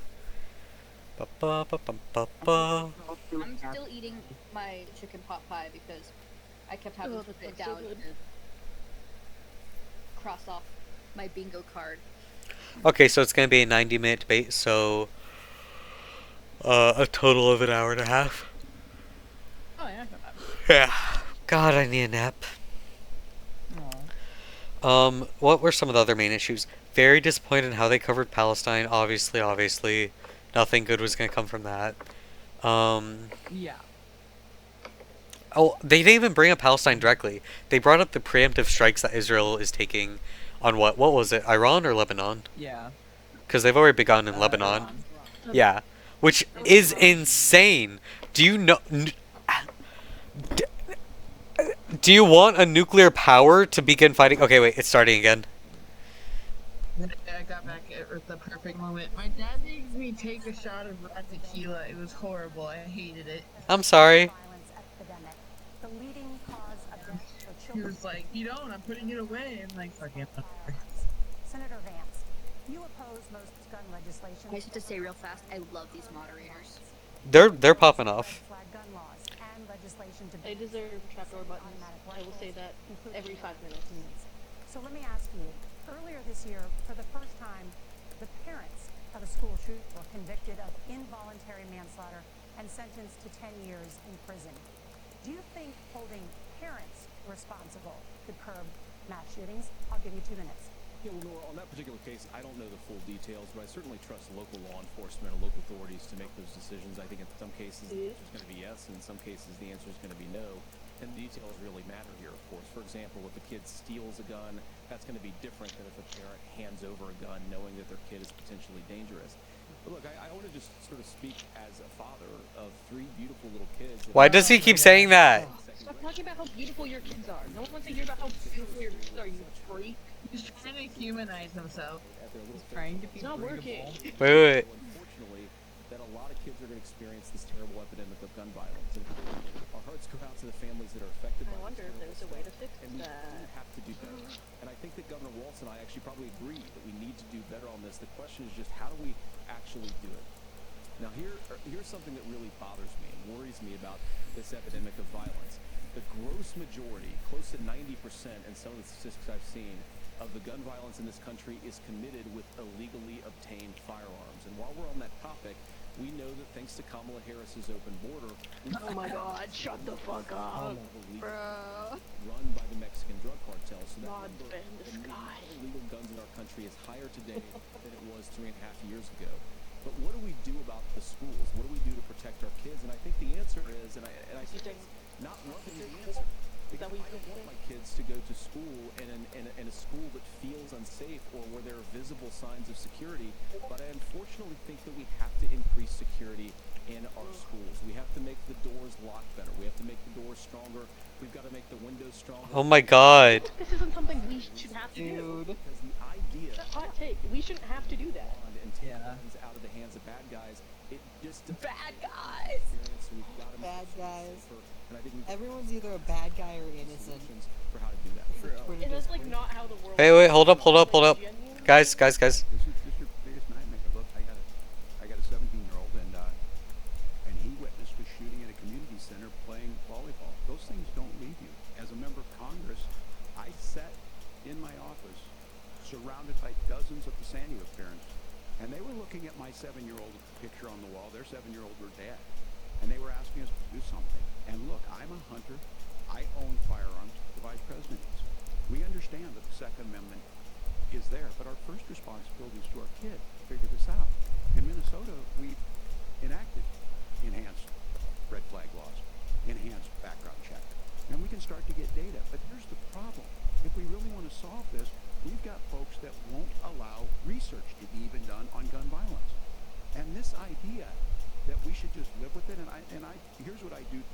this is a good start to the conversation. I 100% believe that Senator Vance hates it when these kids, it's abhorrent and it breaks your heart. I agree with He's that. being way too nice. That's not far enough when we know there are things that work. I've spent time in Finland and seen some Finnish schools. They don't have this happen, even though they have a high gun ownership rate in the country. There are reasonable things that we can do to make a difference. It's not infringing on your Second Amendment. And the idea to have some of these weapons out there, it just doesn't make any sense. Kamala Harris, as an attorney general, worked on this issue. She knows that it's there. No one's trying to scaremonger and say we're taking your guns, but I ask all of you out there, do you want your schools hardened to look like a fort? Is that what we have to go? When we know there's countries around the world that their children aren't practicing these types of drills. They're being killed. We owe it to them to get a fix. These are things that shouldn't be that difficult. You can still keep your firearms, and we can make a difference. We have to. If you're listening tonight, this breaks your heart. Senator? Tim, first of all, I didn't Good know rhetoric. 17-year-old witness a shooting. I'm sorry about that, and I hope appreciate you're doing you okay. saying so. Christ have mercy. It is awful. And I appreciate what Tim said actually about Finland, because I do think it illustrates some of the frankly weird differences between our own country's gun violence problem and Finland. Is okay, first of all, we have way higher rates of mental health abuse or mental health substance abuse. We have way higher rates of depression. This girl has no idea what she's talking about. We unfortunately have a mental health crisis in this country that I really do think that we need to get. We have such a bad gun violence problem, but I do think it's a big piece of it. Another driver of the gun violence epidemic, especially that affecting our kids, it doesn't earn as many headlines, but is the terrible gun violence problem in a lot of our big cities. And this is why we have to empower law enforcement to arrest the bad guys, put them away, and take them off the street. Oh my god, if I hear him say bad guy one more time, We can do here. I'm gonna commit a crime about it. Talk about more security. Senator, thank you. Governor, you previously opposed an assault. I mean, I just want to say, none of my substance using or mentally ill clients from big cities have tried to shoot up schools. I'm friends with school shooters. So, look, the NRA, I was in it yeah. for a long time. They used to teach gun safety. I'm of an age where Yeah, it's my white shotgun was in my supremacists car who have and guns, I and was that's the football. problem. That's not where we live today. And several things I want to mention on this is talking about cities and where it's at. The number one where the most firearm deaths happen in Minnesota are rural suicides. And we have an epidemic of children getting guns and shooting themselves. And so we have and we should look at all of the issues. Making sure folks have health care and all that, but I want to be very careful. This idea of stigmatizing mental health, just because you have a mental health issue doesn't mean you're violent. And I think what we end up doing is we start looking for a scapegoat. Sometimes it just is the guns. It's just, and there are things that you can do about it. You want, and I think a healthy Waltz is my baby girl, and I love him right now. to find solutions on this that work. Gentlemen, thank you, Margaret. Thank you, Nora. Let's turn now to the top contributor to inflation, the high cost of housing and rent. This is more than 4 million homes in the United States, and that contributes to the high housing prices. Governor Walz, the Harris campaign promises a $25,000 down payment assistance for first-time home buyers and a $10,000 tax credit. They also promise to build 3 million new homes. Where are you building these homes, and won't handing out that kind of money just drive up prices higher? No, it's not handing out. We have, first let me say this issue of housing, and I think those of you listening on this, the problem we've had is that we've got a lot of folks that's another commodity. It can be bought up, it can be shifted, it can be moved around. Those are not folks living in those houses. Those of you listening tonight, that house is a big deal. I bought and owned one house in my life. My mom still lives in the house where I was. And when I think of a house, I'm thinking of Christmas services after midnight mass where you go with your family. We need to make it more affordable. And one of the things, as I said, this program that the Vice President is pushing forward and bringing a new way of approaching this is something we're doing in Minnesota from that lead. We in the state invested in making sure our housing was the biggest investment that we'd ever made in housing. It starts to make it easier. We cut some of the red tape. Local folks, look, we can't do it at the federal level, but local folks make it easier to build those homes. And then a down payment assistance. I can tell all of you out there, one of the, certainly for me, using cheap bill was one thing. loan, the big thing about a veteran's home loan is you don't have to pay the down payment. Those are things that make it there. Now look, you're going to pay it back, and you're going to pay your mortgage. Those are things that we know in the long run, the appreciated value, the generational wealth that's created from it. And I will give Minneapolis an example. Minneapolis is the one city where we've seen the lowest inflation rates. We've seen a 12% increase in stock because we've put some of these things in. And we're implementing a state program to make sure we give some of that down payment assistance. We get it back from people because here's what we know. People with stable housing end up with stable jobs. People with stable housing have their kids able to be able to get to school. All of those things in the long run end up saving our money. And that's the thing that I think we should be able to find some common ground in. But we can't blame immigrants for the only reason. That's not the case that's happening in many cities. The fact of the matter is that we don't have enough naturally affordable housing, but we can make sure that the government's there to help kickstart it, create that base.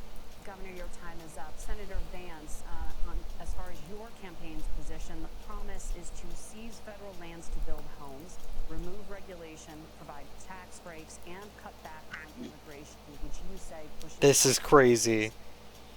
Where are you going to build all the new homes you're promising, and what part of any of this plan will provide immediate relief? You have 2 minutes. Well, first of all, Tim just said something that I agree with. We don't want to blame immigrants for higher housing prices. Wait. Into this house bill, which does drive up costs, Tim. 25 million illegal aliens competing with Americans for scarce homes is one of the most significant drivers of home prices in the country. It's why we have massive increases in home prices that have happened right alongside massive increases in alien populations under Kamala Harris's leadership. Now, Tim just mentioned... We don't want to blame immigrants. Continues to blame immigrants. Halfway decent, and some of them I disagree with, but the most important thing here is Kamala Harris is not running as a newcomer to politics. She is the sitting vice president. If she wants to enact all of these policies to make housing more affordable, I invite her to use the office that the American people already gave her, not sit around and campaign and do nothing while Americans find the American dream of homeownership completely unaffordable. Now, you asked, Margaret, what would immediately change the equation for American citizens if you lower energy prices? As Donald Trump says, drill, baby, drill. One of the biggest drivers of housing costs, aside from illegal immigration, is think about it. If a truck driver's paying 40% more for diesel, then the lumber he's delivering to the job site to build a house is also going to become a lot more expensive. If we open up American energy, you will get Oh my God. pricing relief for American citizens, not, by the way, just in housing, but in a host of other economic goods, too. Are you ready to work out? Senator Vance, you still have 23 seconds there. Oh.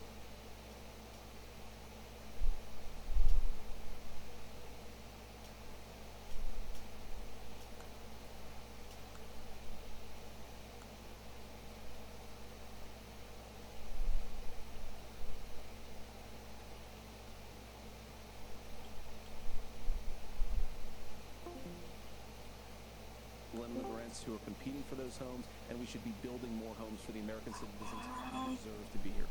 Senator, Who deserve to be here? Governor, I do want to let you respond to the allegation that the vice president is letting in Well, of course that's not migrants. true, and again, that you it's have the affecting facts. I guess we prices. agreed not the facts. I get that. Look, crossings are down compared to when Donald Trump left office, but it's again blaming and not trying to find a solution.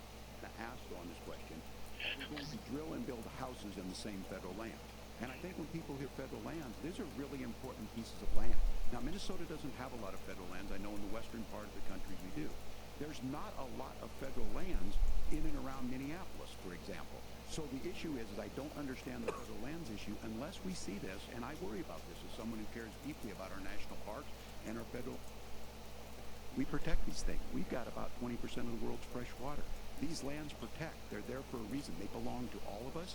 But again, this is when you view housing and you view these things as commodities. Like there's a chance to make money here. Let's take this federal land and let's sell it to people for that. I think there's better ways to do this. We've seen it in Minnesota. We're able to refurbish some of these houses. We're able to make some investments. That gets people in. And I'm still on the fact on this. Economists. Senator Vance, you said you don't like the economists. Which economists are saying that it is immigrants that's adding to the cost? Governor, Where's your the study? time is up. But Senator, on that point, I'd like for you to clarify. There are many contributing factors to high housing costs. What evidence do you have that migrants are part of this problem? Well, there's a Federal Reserve study that we're happy to share after the debate. We'll put it up on social media, actually, that really drills down on the connection between increased levels of migration, especially illegal immigration, and higher housing prices. Now, of course, Margaret, that's not the entire driver of higher housing prices. It's also the regulatory regime of Kamala Harris. Look, we are. What does that mean? We're a country of doers. We're a country of explorers. A regulatory regime. Administration that makes it harder to Calling us explorers. That's a silly way of saying wants colonizers. to throw people in jail for not doing everything exactly as Kamala Harris says they have to do. And what that means is that you have a lot of people who would love to build homes who aren't able to build homes. I actually agree with Tim Waltz. We should get out of this idea of housing as a commodity. But the thing that has most turned housing into a commodity is giving it away to millions upon millions of people who have no legal right to be here. Huh? Federal regulations. I deal with this as a governor. You can very quickly reply. I'm sorry. I get this as a governor, and I don't necessarily disagree with that. That in some cases, many of those are local, many of them are state. I don't know which ones are federal, but I think whenever we talk regulations, people think they can get rid of them. I think you want to be able to get out of your house in a fire. I think you want to make sure that it's fireproof and those types of things. So which are the regulations? Because the vice president's not responsible for those. Congress writes those.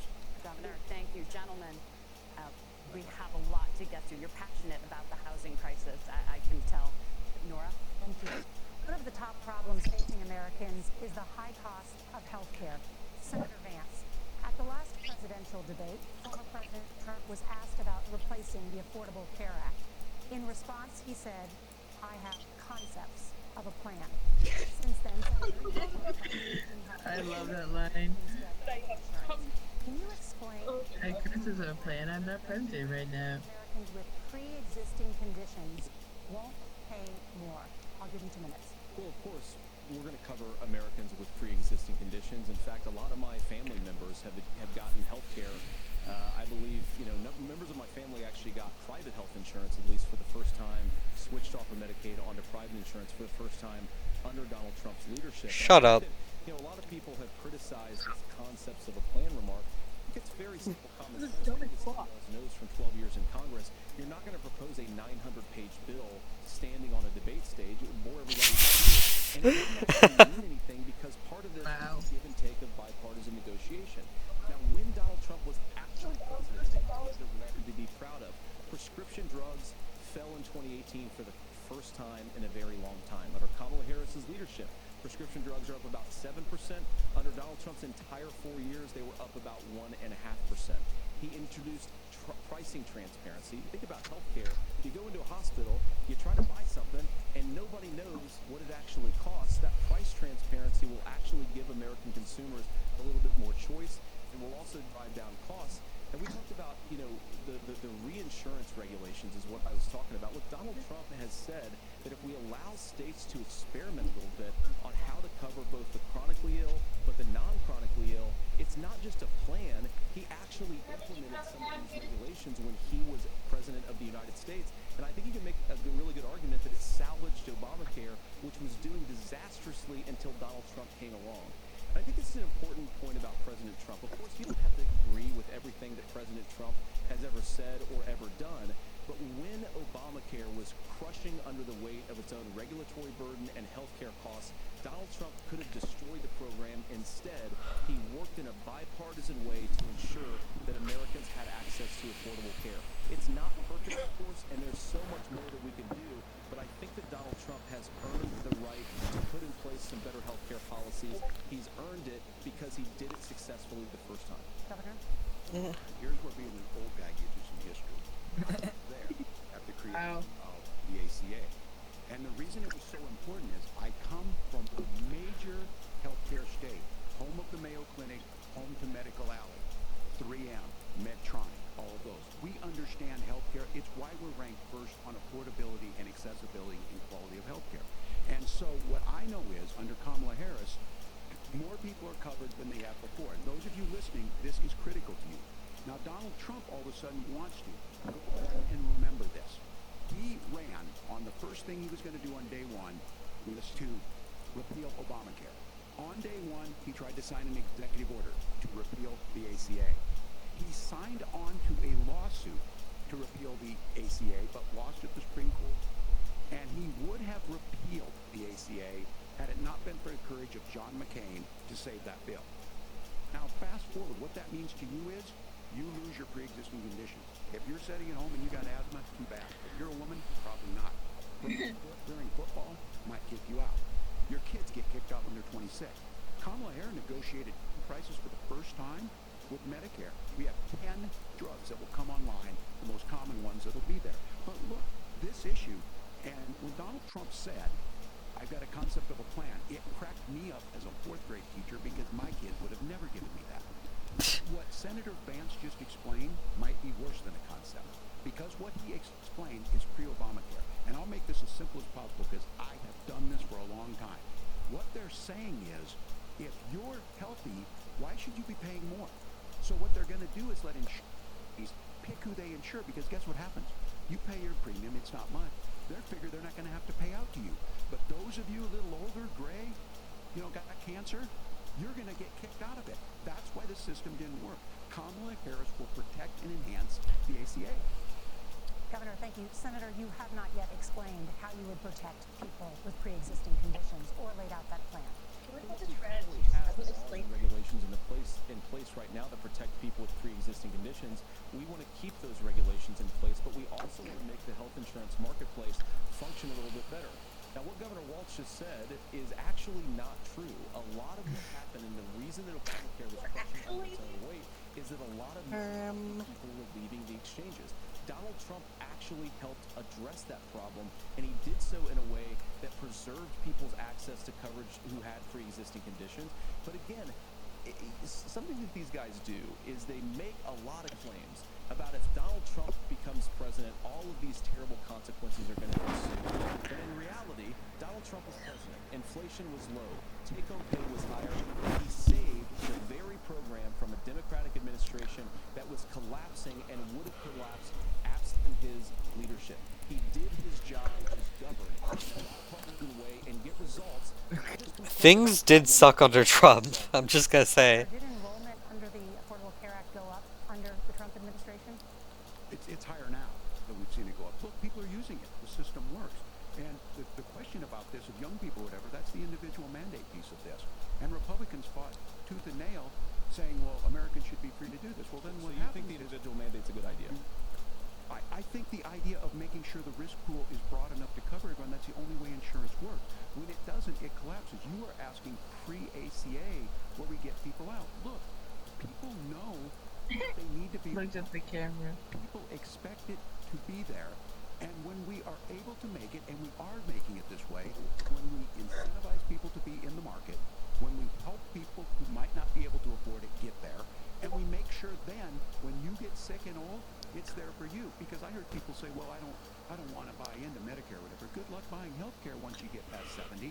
So look, the ACA works. We can continue to do better. Kamala Harris did that. The way she did better was negotiating those 10 drugs on Medicare for the first time in American history. Thank you. Margaret? Can I address that? I apologize. We're we have a number of subjects to discuss. Margaret? Let's talk about families in America. There is a child care crisis in this country, and the United States is one of the very few developed countries in the world without a national paid leave program for new parents. Governor Walz, you've said that if Democrats win both the White House and Congress, this is a day one priority for you. How long should employers be required to pay workers while they are home taking care of their newborns? You have 2 minutes. Yeah, well, that's negotiable, and that's what Congress works. But here's what the deal is. Americans sitting out there right now, you may work for a big company. Look, we're home in Minnesota to some of the largest Fortune 500 companies. Kamala Harris knows that in California. Those companies provide paid family medical leave. One is, I think they're moral and they think it's a good thing, but it also keeps their employees healthy. We in Minnesota have to pay family medical leave. You have a child, and I had to go days after my kids were born. This allows you to stay home a certain amount of time. What we know is that gets the child off to a better start, the family works better, they stay in their employers, we get more consistency in that. So Kamala Harris has made it a priority. We implemented it in Minnesota, and we see growth. That's how you become a pro-business state. But the negotiations on it, and here's the issue. Those big companies are able to offer it. Those of you out there who don't have it, just imagine what happens if you get cancer or your child gets sick. We know what happens. You end up staying home. In some cases, that means no paycheck because you've got no protection on that. This is the case of an economy that Donald Trump has set for the wealthiest amongst us.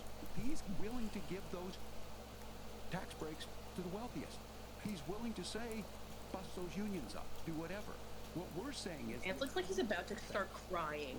I know. And so I hope he does. It would be so fun. Go to the families, or go to the businesses and ask them.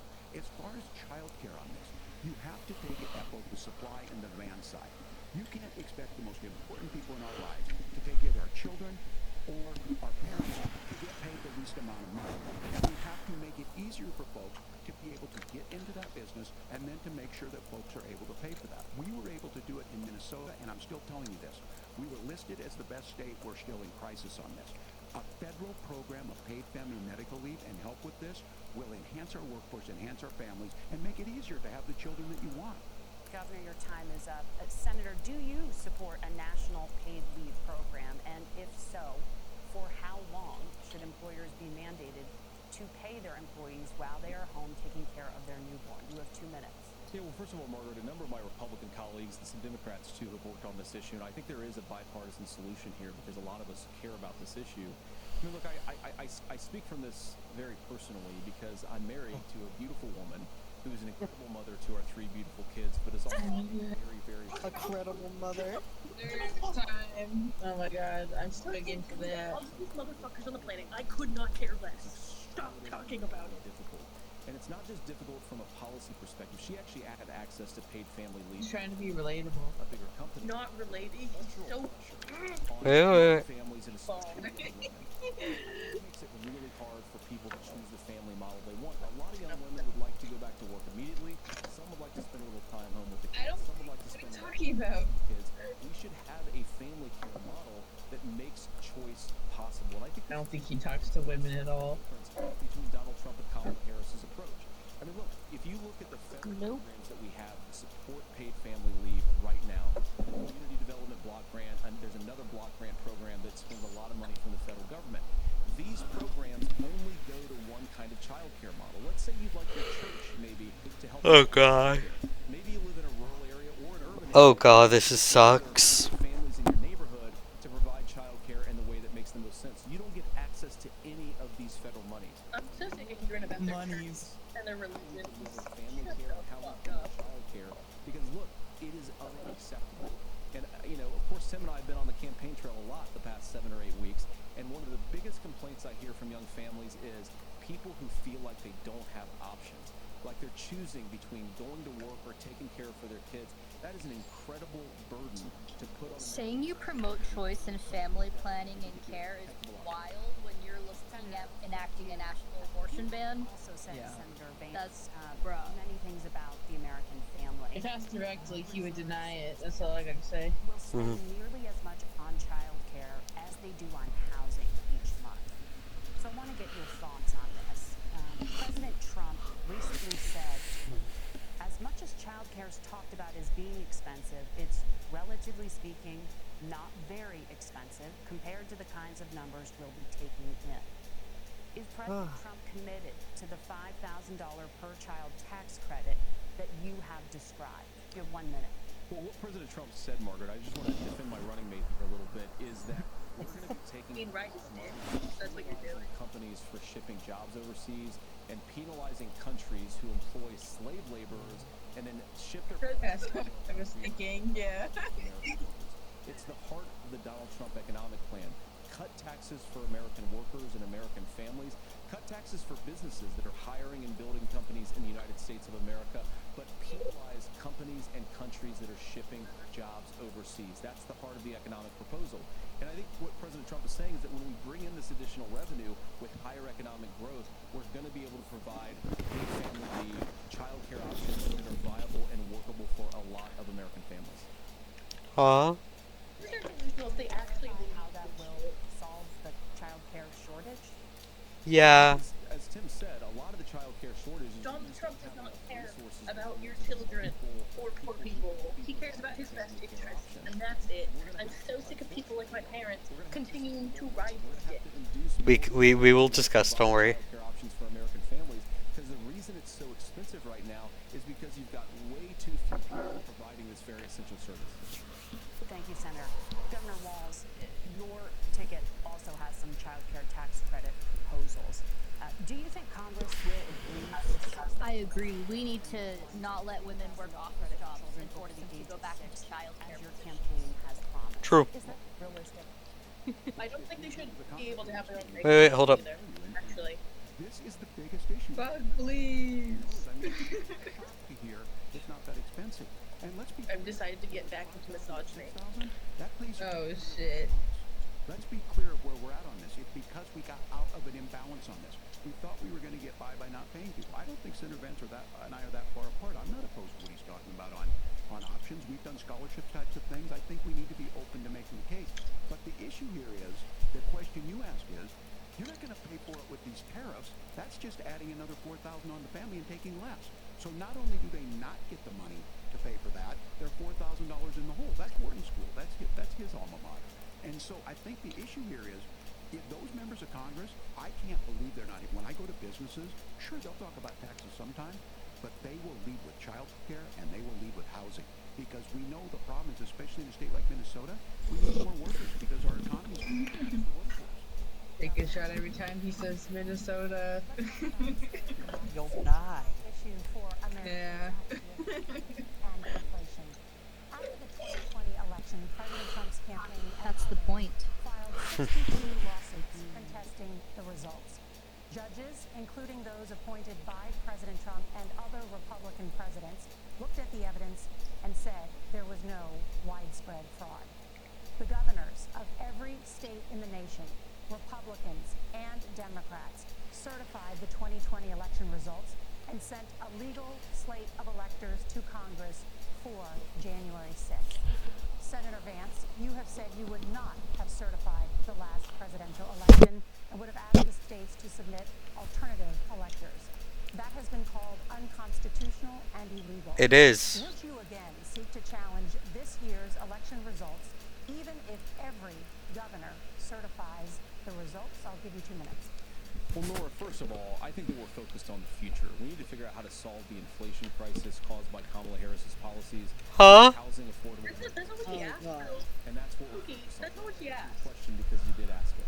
Look, what President Trump said is Let me that answer in the question. 2020, and my own belief is that we should fight about those issues, debate those issues peacefully in the public square, and that's all I've said, and that's all that Donald Trump has said. Remember, he said that on January the 6th, the protesters ought to protest peacefully. Shut the fuck up. What happened? Joe Biden became the president, Donald Trump left the White House, and now, of course, unfortunately, we have all of the negative policies that have come from the Harris-Biden administration. I believe that we actually do have a Did you, threat to please democracy. do a service and kill yourself. It's not the threat to democracy that Kamala Harris I don't believe want to talk about. suicide is the answer, but in your case it is. It's Americans casting aside lifelong friendships because of disagreements over politics. It's big technology companies silencing their fellow citizens. And it's Kamala Harris saying that rather than debate and persuade her fellow Americans, she'd like to censor people who engage in misinformation. I think that is a much bigger threat to democracy than anything that we've seen in this country in the last 4 years, in the last 40 years.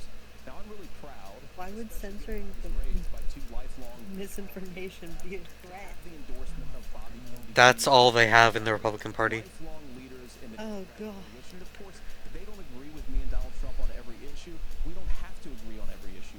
But we're united behind a basic American First Amendment principle that we ought to debate our differences. We ought to argue about them. We ought to try to persuade our fellow Americans.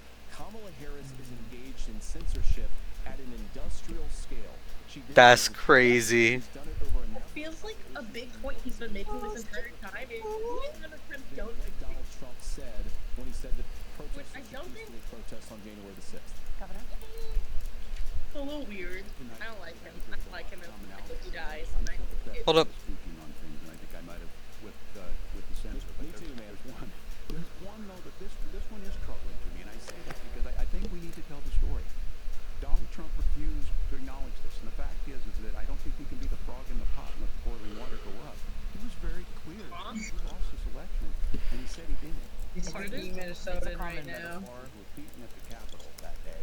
Some with the American flag, several later died. And it wasn't just in there. In Minnesota, a group gathered on the state capitol grounds in St. Paul and said, we're marching to the governor's residence and there may be casualties. The only person there was my son and his dog, who was rushed out crying by state police. That issue. God, his son has been through a lot. They were chanting, hang Mike Pence. Mike Pence made the right decision. So, Senator, it was adjudicated over and over and over. I worked with kids long enough to know, and I said as a football coach, sometimes you really want to win, but the democracy is bigger than winning an election. You shake hands. And He said that at football practice? Yes. That's what was at stake. Now, the thing I'm most concerned Best coach ever. imprisoning your political opponent, already laying the groundwork for people not accepting this. And a president's words matter. A president's words matter. People hear that. So I think this issue of settling our differences at the ballot box, shaking hands when we lose, being honest about it, but to deny what happened on January 6th, the first time in American history that a president or anyone tried to overturn a fair election and the peaceful transfer of power. And here, 4 years later, in the same boat. I will tell you this, that when this is over, we need to shake hands this election, and the winner needs to be the winner. This has got to stop. It's tearing our country apart. Margaret? Senator Vance, did you want to respond to that? Yeah, well, look, Tim. Really rich for Democrats to say, Oh my god. See, He wants him so bad. gave over power on January the 20th. The second the camera's cut, they're gonna be making out sloppy style. We are gonna shake hands. Tim is a family man. Hold up. After this election, and of course, I hope that we win, and I think we're gonna win. But if Tim Walz is the next vice president, he'll have my prayers, he'll have my best wishes, and he'll have whenever he. Keep your fucking prayers. I'm spending my demons. This is like some enemies to lovers type shit. Yeah. In 2016, said that Donald I want to see if people are making stolen by It's. I feel like it's more like a Romeo and Juliet situation. No, just because Tim Walz is a family man. He loves his wife. It's true. I mean, we all saw So it's more like a killing stalking thing. You see what happened. Governor? January 6th was not Facebook ads. And I think of revision history on this. Look, I don't understand how we got to this point. But the issue was January 6th is not Facebook ads. all of us say there's no place for this. It has massive repercussions. This idea that there's censorship to stop people from threatening to kill someone, threatening to do something, that's not censorship. Censorship is book banning. We've seen that. Hell yeah. I just think for everyone tonight, and I'm going to thank Senator Vance, I think this is the conversation they want to hear. And I think there's a lot of agreement. This is one that we are miles apart on. Oh my god, there's JD Vance couch porn fanfic? What? Yes. And it manifests itself because of Donald Trump. Send it to me. To say he is Yes, saying he didn't lose the election. I would just have to. Down, boy. Oh, there's a lot of it. Tim, I'm focused on the. I think it's all game and couch. Hey guys, Censor Americans from speaking their mind in the wake of the 2020 COVID situation. That is a damning non-answer. It's a damning non-answer for you to not talk about censorship. Obviously, there were problems in 2020. We've talked about it. I'm happy to talk about it further. But you guys attack us for not believing in democracy. The most sacred right under the United States democracy is the First Amendment. You yourself have said there's no First Amendment right to misinformation. Kamala Harris, oh, he wants to punch that man. Government and big tech to silence people from speaking their minds. That is a threat to democracy that will long outlive this present political moment. I would like Democrats and Republicans to both reject censorship. Let's persuade one another. Let's argue about ideas. Well, so they're like, you guys hearing this shit? One of the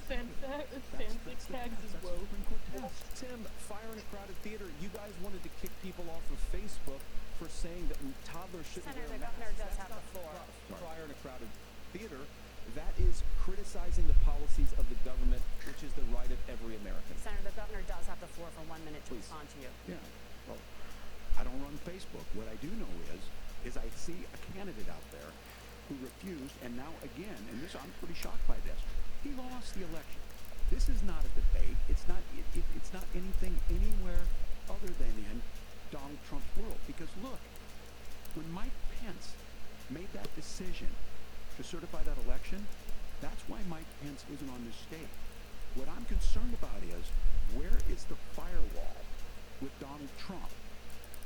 Where is the firewall if he knows he could do anything, including taking an election, and his vice president's not going to stand to it? That's what we're asking you, America. Will you stand up? Will you keep your oath of office, even if the president doesn't? And I think Kamala Harris would agree. She wouldn't have picked me if she didn't think I would do that. Because of course that's what we would do. So America, I think you've got a really clear choice on this election of who's going to honor that democracy and who's going to honor Donald Trump. Governor, your time is up. Thank you, gentlemen. We will be right back with both of our candidates. The CBS News Vice Presidential Debate. So we get 2 breaks. Interesting. Yeah, we get 2 4-minute breaks. I'm not gonna lie, I'm so fucking tired. Holy shit. You need to go to bed. I can't. It's the fucking VP debate. Called All Good Girls Act So Good. The summary is JD Vance goes into heat after his alpha Donald Trump was shot and Oh, fuck. Holy shit. Okay. So. Bug, for sure, draw some porn. Some major points. I think Waltz has been doing really good with his rhetoric. I feel like he's brought up a lot of key points I've been missing from the Democratic strategy so far. The point on the reason why Pence isn't the VP anymore, that's something the Democrats haven't really been talking about, and I think that's a really strong point, because there is a reason why Pence isn't the VP anymore. That's because he went against Donald Trump. That's a really strong point. Bringing up fire in a crowd theater for free speech, classic, blah blah. Frog in a pot, classic. Bringing up how, like, serious Jan 6 was, how it wasn't just a debate, it was like an attempt on our democracy. I think he could have been a little bit harsher. He's been doing a really good mix of being that Midwestern polite man, but also looking like he's literally gonna throttle JD Vance as soon as it goes to ads. He's doing the Midwestern politeness thing, which I get, but, like, I think he could go harder and get away with it. I just found Ron DeSantis, X the Lorax. Pot. Didn't you draw something like that, Bug? In the one slur. Yeah. Yeah, Trump in the one slur. Oh my god. Okay, guys, I'm going to get up and get some water because maybe it doesn't help that I've been laying down. Maybe that's why I'm tired. That would maybe. I've sent a few things to the chat. I will look at a couple of them at some point, probably. I was gonna ask why somebody was spamming AO3. Oh yeah, that's me. If you ever wonder who's spamming AO3, it's always Bug. True. No, my friends and I, after Trump's first assassination attempt, quote unquote, we made a whole day out of just reading Trump and Biden AO3 fanfiction. Oh my god. I should have done that. I spent the entire day pissed off. Like, I was just mad. I'm still mad. Oh, God. I saw a meme that said nobody's been this disappointed in 2 inches since Stormy Daniels. Oh my god. That seems like something a liberal wine mom would post, and I love that. Yeah, no, I'm not gonna lie. I will, like, okay, one of the things I am on stream, so I can't, my opinions are dictated by the medium in which they are expressed. I was really mad at what occurred during the assassination attempt. The fact that there was another one, and the results of that. It didn't even get there. It didn't even start to get there. I am livid. That is what I will leave it at. Valid. Because same. Well, you know, that's what happens when you support gun bans and nobody knows how to use them. God, I will. The things I would do to Gavin Newsom, if he got in a room with me, would be very civil and in accordance with our laws, you know? I believe you. I just believe you would never do anything wrong and bad ever. Yeah. I just hate it when we have like horrible politicians that are objectively horrible, and it's like I know why I'm criticizing. Oh, it's starting. But why are you criticizing this person? Yeah. No, literally, yeah. People have nightmares every day. It is now time for the closing statement. Senator Vance won the virtual coin toss and elected to go last.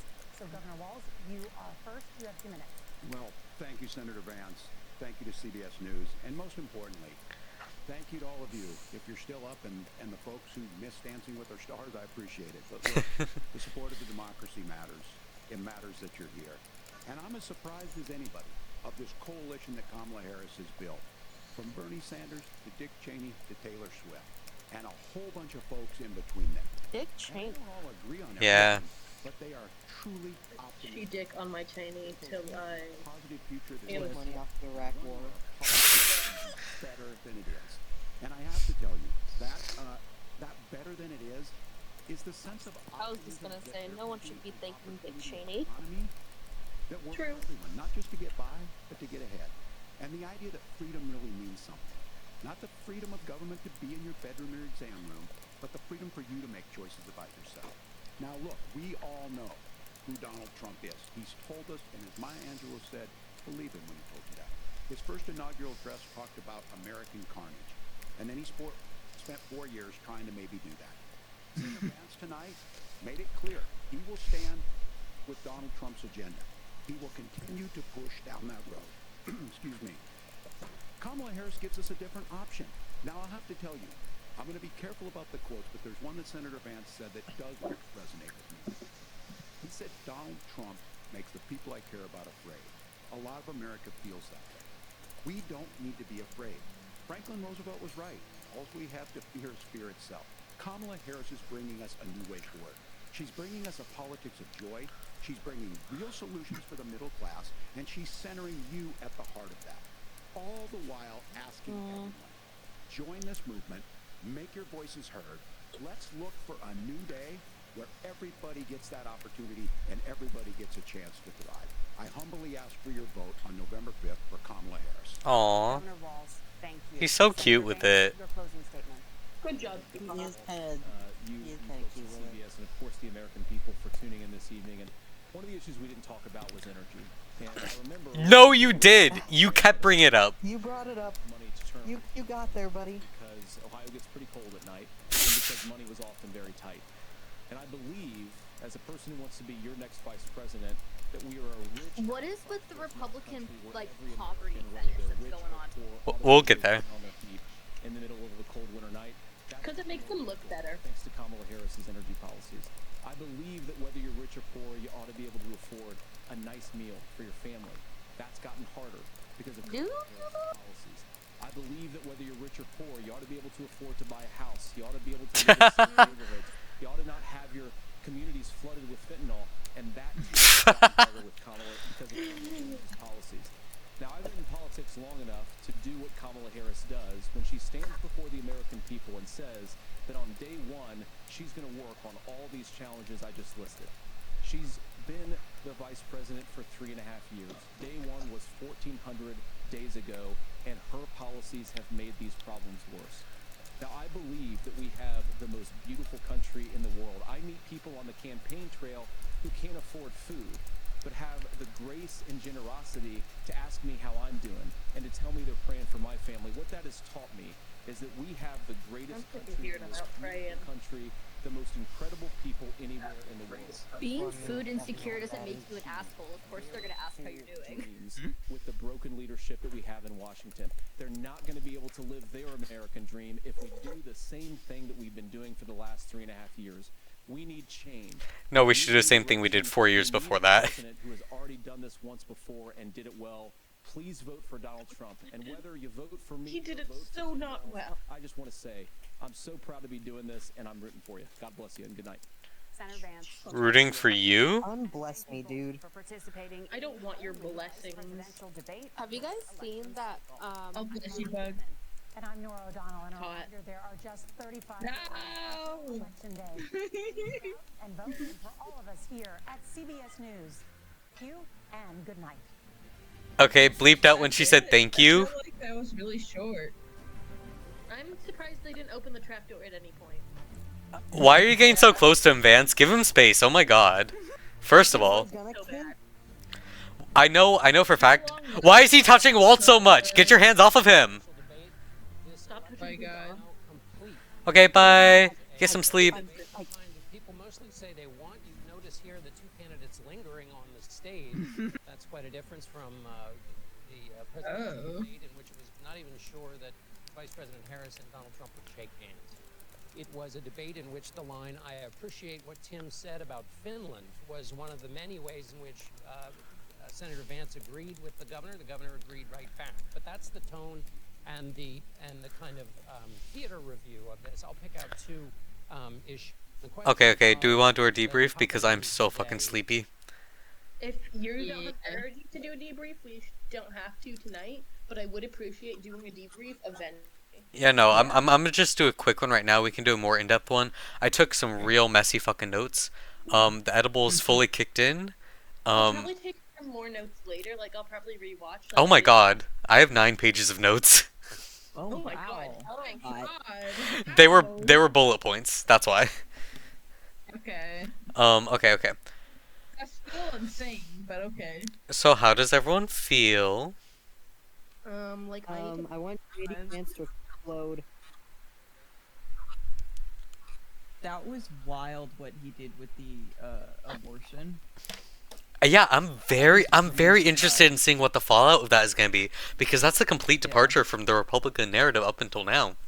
And it directly contradicts Trump on several, like, the fact that JD Vance said that we need to earn the American trust back, whereas Trump has maintained that everyone loved it. That's a massive departure. I'm fascinated to see what happens from there. I think JD Vance after this is going to die in under mysterious circumstances for no reason at all.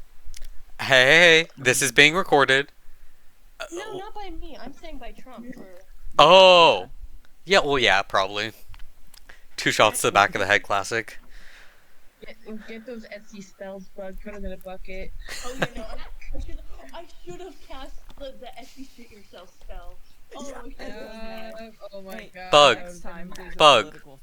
Bug, we practiced witchcraft. You don't have to pay $15 for it. We can cast the spell ourselves. Okay, yeah, but I should have done that during the debate. Imagine him himself mid-debate. That would be funny as fuck. Exactly. I missed an opportunity once again. Can't believe you, Bug. Where were you when we needed you? Hey, I was taking notes. Says you, everyone else, whatever. Fuck you. Okay. So, the first question, do I want to do this chronologically, because that's how I took my notes? Sure, if you want.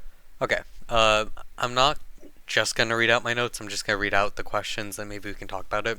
So, the first question was about whether or not a preemptive strike from Israel on Iran would be, like, justified, right? Or something? I kind of missed the opening part.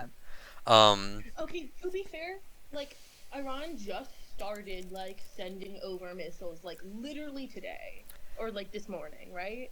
Yeah. So, there's not much that we, like... Oh my god. This is, like, it's unfolding as we speak. Yeah, it's literally, like, Lebanon is literally under, like... Oh god. Oh god. This is gonna suck. Like, I have a feeling okay, part of it... Israel is running out of Gaza to mulch, so they need to move, they need to expand. Like, there's literally not enough people left to genocide in Gaza. No, I mean, their plan has been to expand into Lebanon, Yeah. Egypt, Syria. Like, it's part of it's part of the greater Israel plan. Yeah, like, they have run out of space in Gaza to mulch, and now they're moving on to the next step, and the next step was always to expand into Lebanon, into Iran. Like, this is all... the fact that this is happening under American guidance, because ostensibly, Israel is supposed to be one of our puppet states. We propped them up, we funded them, they're supposed to be like our stronghold in the Middle East. They are no longer doing that. They are no longer obeying like America's warnings or commands or something. And I'm not a fan of imperialism. I don't think imperialism is good. I don't think puppet states are good. However, if we're gonna have a puppet state, at least we could make it do what we tell it to do and not start attacking and aggressing on a nuclear power in the region.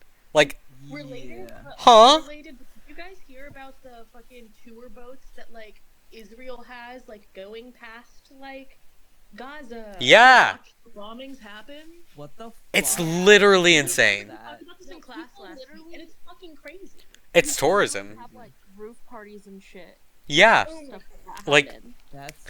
I don't want to discount the fact that Past inhumane. This is like it's theater. Yeah, it's it really is, and it's pure fucking fucking crazy. evil. like, I don't want to discount, like, there have been mass protests happening in Israel since the beginning of the war. I think a lot of people in Israel, I haven't checked the stats, so I don't know if it's a majority or minority. A lot of people have been protesting there. However, people are subject to the conditions of their state and the propaganda that they've been fed and the social conditions that they've been put under over the last several decades, and their relationship with Palestine has been explicitly exploitative one.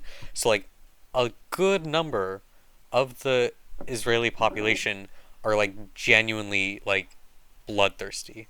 Like the amount of support. Do you guys? I'm forgetting the name of the group that got pardoned for raping Palestinian like citizens, and not only like they were tried militarily, like they were being arrested and like tried, and there were mass protests in Israel to free them. And afterwards, when they were freed from the jail for raping, they didn't do anything else. They didn't like win a battle. They didn't like make any major changes in the war. All they did was very publicly rape a bunch of people. Like that was I'm forgetting the name. And then they got blessed by like one of the religious guys, and they're heroes now. It's like the state of what's going on over there is literally beyond words. Like America's complicity in that, like Israel would not be able to do any of this without our support. Like we could stop this so easily, and yet we like the way Waltz, he started answering the question talking about like I am I wrong? Well, am I correct in saying that he started talking about it from the October 7th, or was that the moderators earlier? Or did he start talking about Donald Trump first? I can't remember, to be honest. I can look back at it later. Yeah, we'll double check.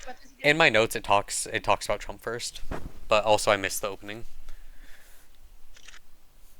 But the majority of discourse on this topic has always started with October 7th and not like any number of things that you could start with. Before that? Yeah, literal. Pick any day from decades before October 7th. Literally any day. Anyways, I have strong thoughts. I have strong feelings. Ooh. Bug SF State is planning a day of action on October 8th. I can send you the information. It's not like a, people are calling it a strike. It's not necessarily a strike. It's just like a lot of teachers within a group of teachers who are like for Palestine are like, hey, yeah, let your students out of class. My professor for race, ethnicities, and power is not having us leave class because we're going to talk about it in class, but I think I might actually miss that day because that's the day that Crow lands. Okay. Yeah, no, I've been desperately trying at East Bay to get people together for it. I'm crossing my fingers hoping someone can show up for the meeting tomorrow, because I've been setting endless meeting dates. It's whatever. Worst case scenario, I'll just send my support elsewhere. I've been supporting the CSU wide stuff behind, like, on the back end of things. But it's like, I have a lot of strong emotions. I'm very exhausted. I'm very tired. I'm horrified. I am livid at everything. If you can't get anything to work with East Bay, I can probably try and get you in with some SFSU. Oh no, I'm already working with one of the SFSU students. I can, I'm probably not gonna show up because it's like a walkout student strike. they don't really need Yeah. me there. It's not like an encampment or something where I can provide material support. Yeah, But on the if it's back like end side of during the things day of the and not research like and stuff, I don't yeah. bug. I'm literally in the group chat. Don't worry. Okay. Um, And if you want me to get you in contact with Larry, I absolutely can. I And do he want could to meet your professor. I do need to meet Larry. Yeah, Love that Larry man. is great. I could probably ask him if I could bring you to class one of the days. But bug, I we. think Larry would get a real kick out of you. Oh, what days How's do you the have focus class? shrine going? I have class Tuesdays and Thursdays. His class is Babes, that's at when I have class. 12:15. Okay, but are you going to class Crow Week? But that's when I'm picking up Crow. Yeah, but Thursday. Maybe. Okay, if Maybe. you don't go to class on Thursday of Crow Week, then you can come here. We can make it a whole field trip. Okay, anyway, so We sorry could. to get off track, everyone. I'd have to ask Larry first if he'd be okay with that, though. No, you should just show up with all of us. Okay. Yeah. Next thing they talked about was the hurricane and climate change broadly. That was also really interesting. Vance said that Donald Trump. I put it on the side table. It's the thing. That's another one where JD Vance diverged significantly from Trump's like previous stances by saying that Donald Trump supports clean air and like all of these other things. Like that was It fascinating. might be in the mailbox. Oh, yeah. Out there. Do you need the keys for it? I'll be honest, I was distracted during like the first part of this fucking debate because one of my older sisters had a baby. Oh my god. What? Congratulations. What? During the debate. Debate, baby. Oh, this is a good birthday. That's what they call October me in the 1st is a streets. great birthday. October 1st is a really bitchin' birthday, yeah. No, it really That's is. what I'm saying. That's so sick. Oh my god. Did it go well? Everything good? Shout out to him. Yes, everything went smoothly and well. Hell yeah. That's great. Because that sister is the luckiest sister out of all of us. Damn. Base. So yeah, shout out to the debate baby. What's the name of the baby? His name is Alex. My Alex Jones. That's a solid. That's Alex Jones. You're Jones. No, not Alex Jones. Oh my god. Okay, That would be I'm kind of gonna figure it iconic out. though. It would kind of be a hate crime. It's a full name because internet, but Yeah. That's for sick. now, Alex Jones. All right. Hell yeah.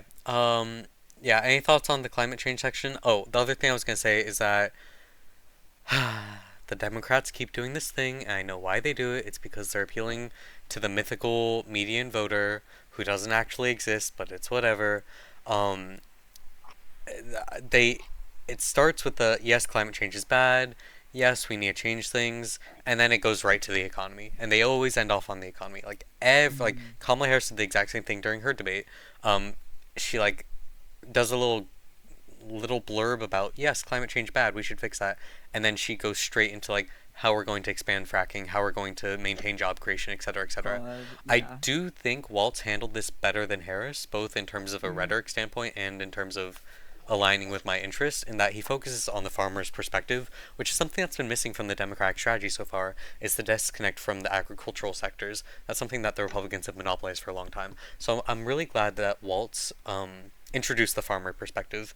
One thing that Waltz did consistently through the debate that I think was personally really good was like addressing Americans instead of like Yeah, I was gonna bring that up. only talking to like Waltz and like looking at Waltz Mhm. and like Waltz was like gesturing towards the camera and trying to like talk to the average American, and I feel like that resonates more with the American voter than just like whatever the fuck Vance is doing. Yeah, I think that was one of the strengths, really, is that I was going to bring that up at the very end, but in terms of the body language and the behavior of both candidates throughout the debate, I think Waltz definitely has more of a like tired teacher vibe than like a fiery VP candidate thing, but I think that's fine. Like, I think he pulls it off really well. He did a lot of direct appeals to the audience. He did a lot of grounding into his own life. He brought up a lot of very specific policy points throughout the debate that I think were great, because one of the struggles with debates is that oftentimes it gets tied up in rhetoric and like vague language, but he like brought up very specific like things that Minnesota did on abortion and on infrastructure and all these other things. Like, he brought up specific policies that were passed as well as the impact that they had. J.D. Vance didn't really do that, partially because he can't, because there's like no policy that the Republicans have put forward that's like had a good impact on people. He tried to bring it up in a couple places, but didn't really pan out. Yeah, that was one of the things I think Waltz did really well. Like, his energy is a lot lower than like you might expect for a VP candidate, but he's like an old Midwestern dad. He even kind of jokes about it later on about the medical That like stuff. works for him. Yeah, too. like it works. Like he brought up like he's very candid that like he has gray hair, referring to himself as like, well, the type of person who might need more expensive coverage options. Yeah, under Medicaid. Yeah, I think he pulled that off really well.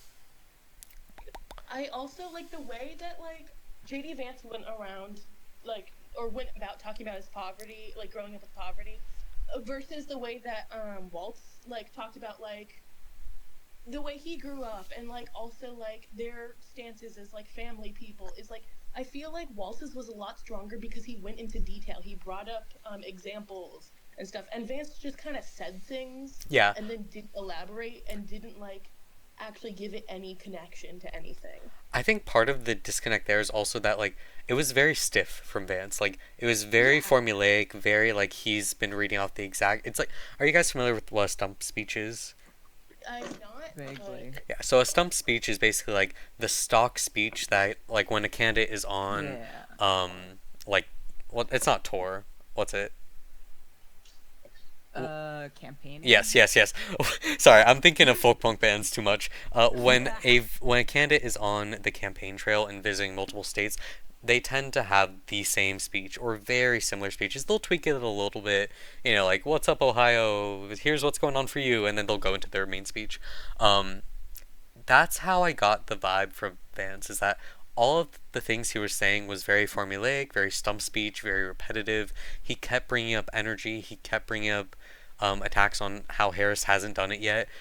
But I think Waltz did a really good job going into fairly, specific detail on each point as it came up. Another thing on that point is that Vance opened the debate being like, first of all, I'm not going to answer your question. Here's my background as a person in a way that felt so fucking forced. And I think kind of started him off on the back foot. Whereas Waltz kind of sprinkled it in throughout. Like it came up naturally in his rhetorical points. Like he didn't necessarily like force in stories about his family. Like when he was talking about like the school shooting thing, like his son had an experience like as a young person with a community center shooting. Like that's directly relevant. I think he did a good job of integrating those experiences in a very naturalistic way.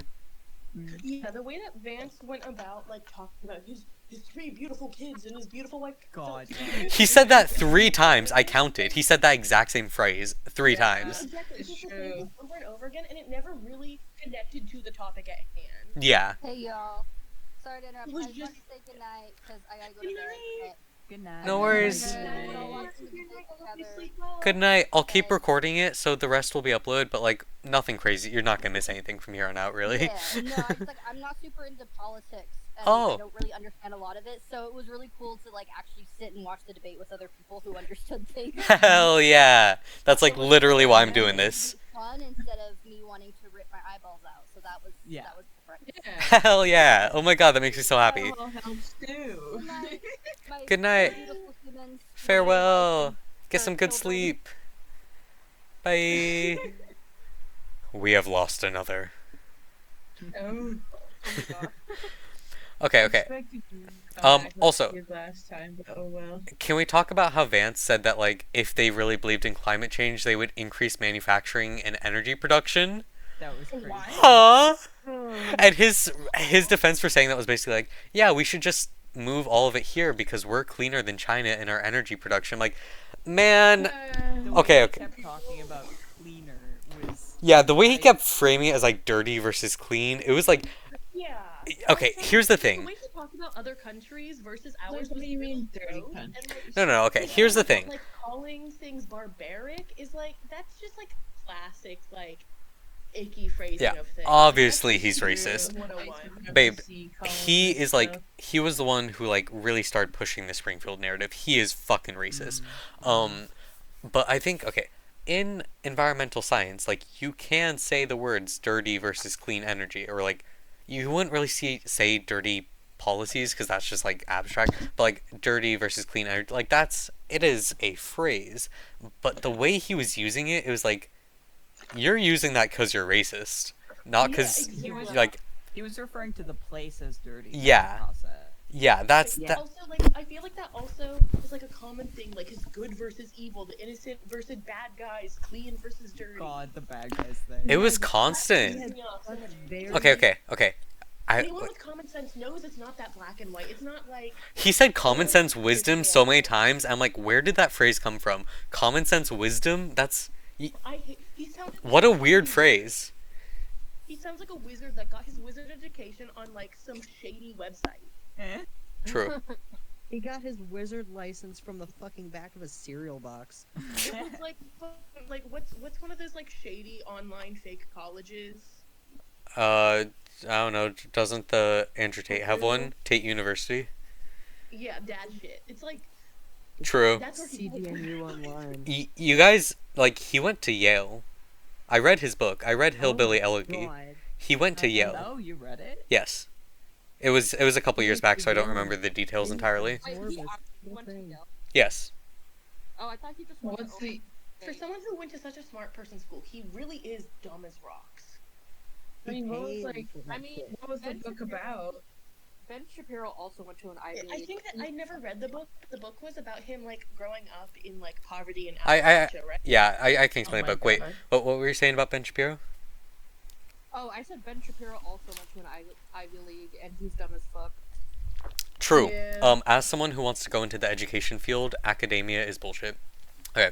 Sorry, I have to keep moving because I'm tired. Again, Waltz framed farmers as the forefront in climate change. I really liked how he brought about how we should update infrastructure to like think ahead and develop systems that will be able to respond to climate change, because that's an important conversation that is not happening. Okay, immigration mass deportation.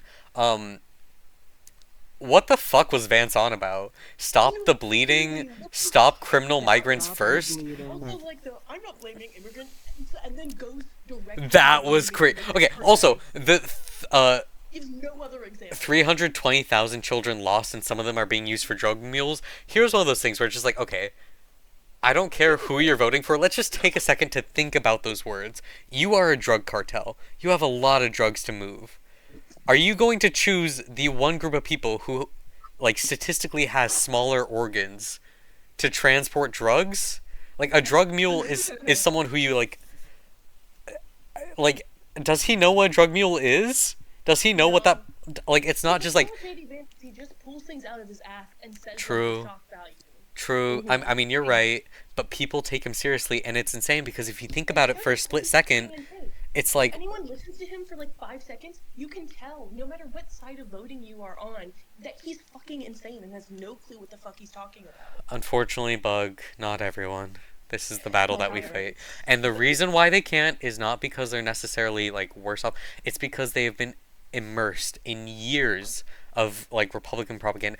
I still check in on Fox News occasionally. For those of you who don't know, a couple years back, I made it a point that I would watch Fox News semi-regularly so that I could get a broader perspective.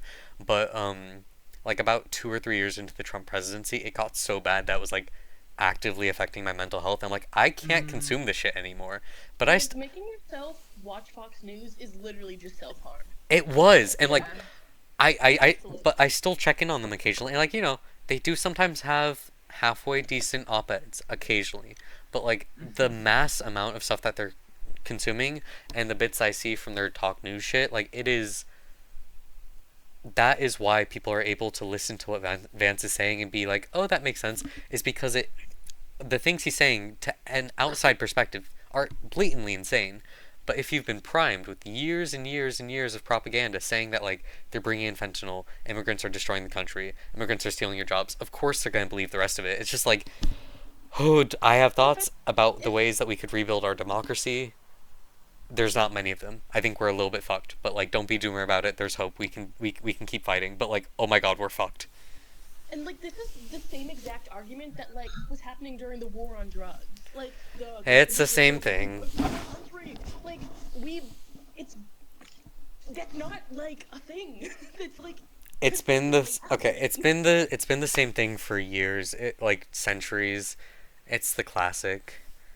I like how Waltz just directly dismisses the drug mule claim. I do think it's funny that like Vance was like, actually, even though he was completely wrong. I like how Waltz brought up that only 2% of the wall was built and that Mexico didn't pay for it at all. I think one of the problems, okay, what I meant to say earlier, you commented on how Vance kept talking about the good guys and the bad guys. Now, that's one of the things that's like, yeah, that's insane for a Republican to say. However, I think that's actually one of the strengths of the Republican Party compared to the Democratic Party in terms of appealing to the mass voters is that Republicans are able to and consistently craft a narrative. Like they're really consistent about building narratives around these political topics. Democrats really aren't that great about it. That they're the good guy, and Yeah. like everyone against them is the bad guy. Like that's just like how people, or at least like from what I've seen, like that's the narrative that they want to believe, that they are the good guy fighting the forces of evil or whatever the fuck. When in reality, that's not how shit works. Yeah, like obviously, like black and white thinking, etc., etc. But like across the board, Democrats have failed consistently on building narratives. Like Occupy Wall Street, Bernie Sanders, they've got like they up until now have been the closest to actually building a narrative. The 1% versus us, like that sort of framing. And I think that's one of the strengths that Waltz brings to the campaign for Harris is that he has been able to interweave a narrative and like a consistent bringing up of points like their weird campaign. He has a lot of great points that he's introduced. They're weird, freedom for the people, not for the government. Get the government out of our homes. That whole thing. Weird thing was brought again. Yeah, like good neighbors don't like mind their own, like good neighbors mind their own business. Like he has developed like within a couple months like a good roster of like different narratives and talking points that I really hope catch on and like evolve and continue to support like things moving forward because that's what the Democratic Party needs. Like it can't all be like means tested, neat appeal to the median voter, safe language about we the hopes of the dreams of the American people of the 20th century American dreams. Like it, you need to have something new that bites a little bit, and I think that's something that Harris introduces. Yeah, I feel like a lot of like Democratic. It comes off as insincere. Yeah, but also it's always like not trying to offend anyone in order to Yeah. like, get the most votes. It's like the right has never done that. It has always been like this vapid, evil bullshit that they're spouting.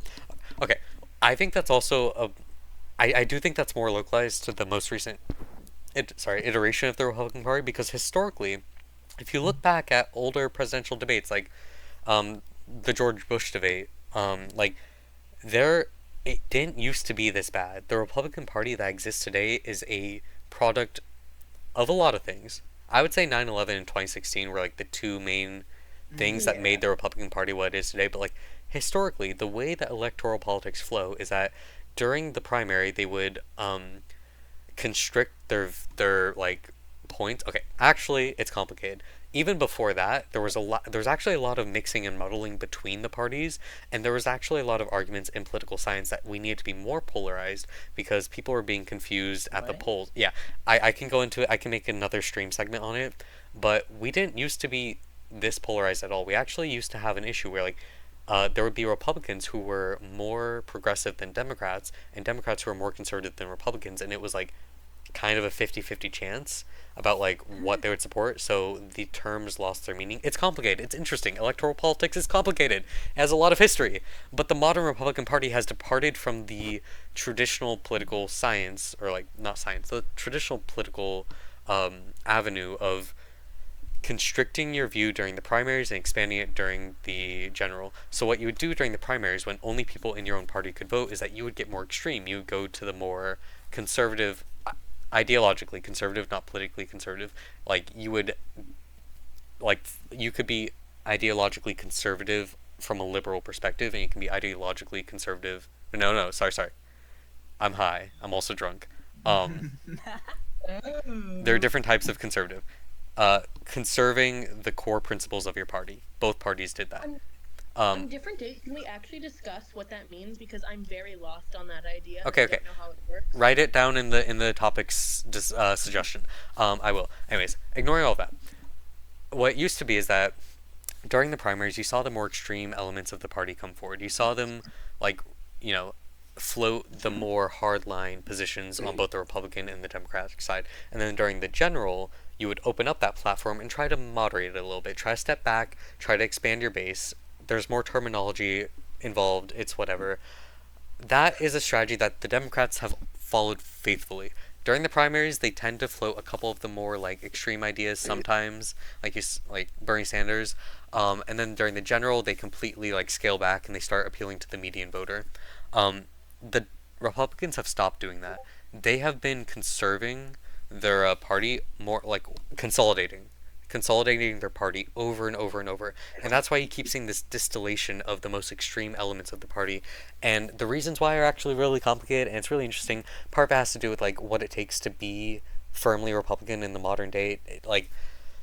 Okay, I have a lot of complicated thoughts on this. This will be a future segment. It's interesting. I'm so drunk, I can feel my brain right now. Oh, I can't feel my limbs. Hi Felix. Hon, you should probably sleep. I do need to sleep soon. I'll try to speed roll the rest.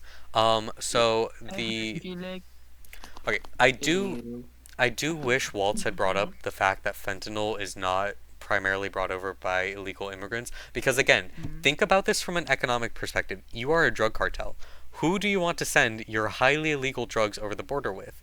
The illegal immigrants who are going to be actively chased and hunted for sport? Or like Todd, who is a citizen of the US but also visits and has ties to the cartel and like does coke on the weekends. Like it is an unviable economic strategy to rely on illegal immigrants for drug smuggling, and they are not the primary source of drugs entering the US. Also, a lot of guns. The reason why he didn't bring that up though is because like no average American wants to think that they're the problem. They always want to blame like an outside source for like whatever problem is brought up. It's true, but like I think the adherence to evidence is like, okay, call me a lefty. I just think facts are important. Yeah.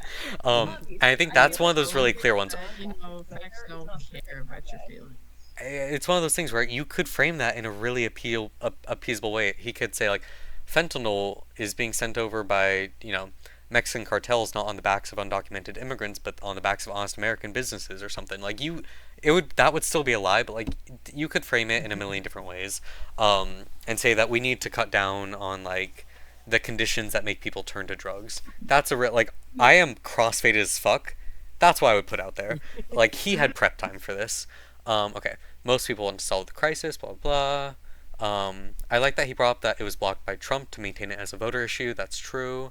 I like that he kind of flips the script there as well during that conversation because Vance keeps bringing up how Harris like didn't do her promises during the first couple years, ignoring the fact that she is VP and not president, and those are like meaningfully different things. Although, to be fair to the Republicans, a lot of her policies this was an attack that was meant for Biden. They developed this attack for Biden. And, they're just swapping it over because, to be fair, a lot of Harris's policies are just Biden's policies. She can't meaningfully change them without fracturing the Democratic Party. True. However, I do think it's kind of weak rhetorically. So I like how Waltz flips it and attacks Trump for the lack of follow-through on his campaign promises about the wall and Mexico and all that.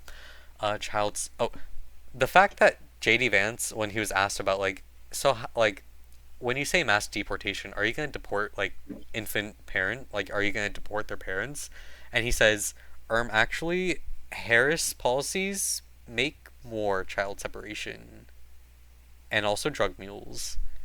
And then echoes, that was crazy. What the fuck? I love saying things with no evidence behind them. Yeah. Also, 1%... Okay. Also, I didn't even touch on that. For those of you who don't know, I would assume this would be clear across the board. Immigrants, legal or documented, tend to have far lower crime rates than the native-born population, and this is true across the board, across countries, across history. Okay, not across history. There are complicated reasons behind that. But across the board, in the modern day, immigrants tend to have a much lower crime rate than the native-born population. So the idea that immigrants are bringing crime, debunked. The idea that immigrants are bringing drugs, also debunked. the idea that immigrants are bringing guns, America, like a lot of the illegal guns in Mexico are actually sourced in America. Like it's crazy. Um, Begging, please get every elected representative just to sit through a sociological, like just one class on sociology, just one, Yeah. maybe a month, maybe a month. Honestly, everyone should take at least one sociology course. I do agree with that. Everyone- I think it should be a prereq. Like I think it should be required at like a middle school, high school level because social studies can be explained. I Yeah. yeah. I would like to be a social studies teacher. That's my career goals for context. Um, Ooh, well, love that. yeah, I've always wanted to be a teacher. I would love to do debate and rhetoric and communication because that's also one of my passions. But they don't really teach that in public schools at like a middle school level, and that's the grade that I want to teach at. Ba ba.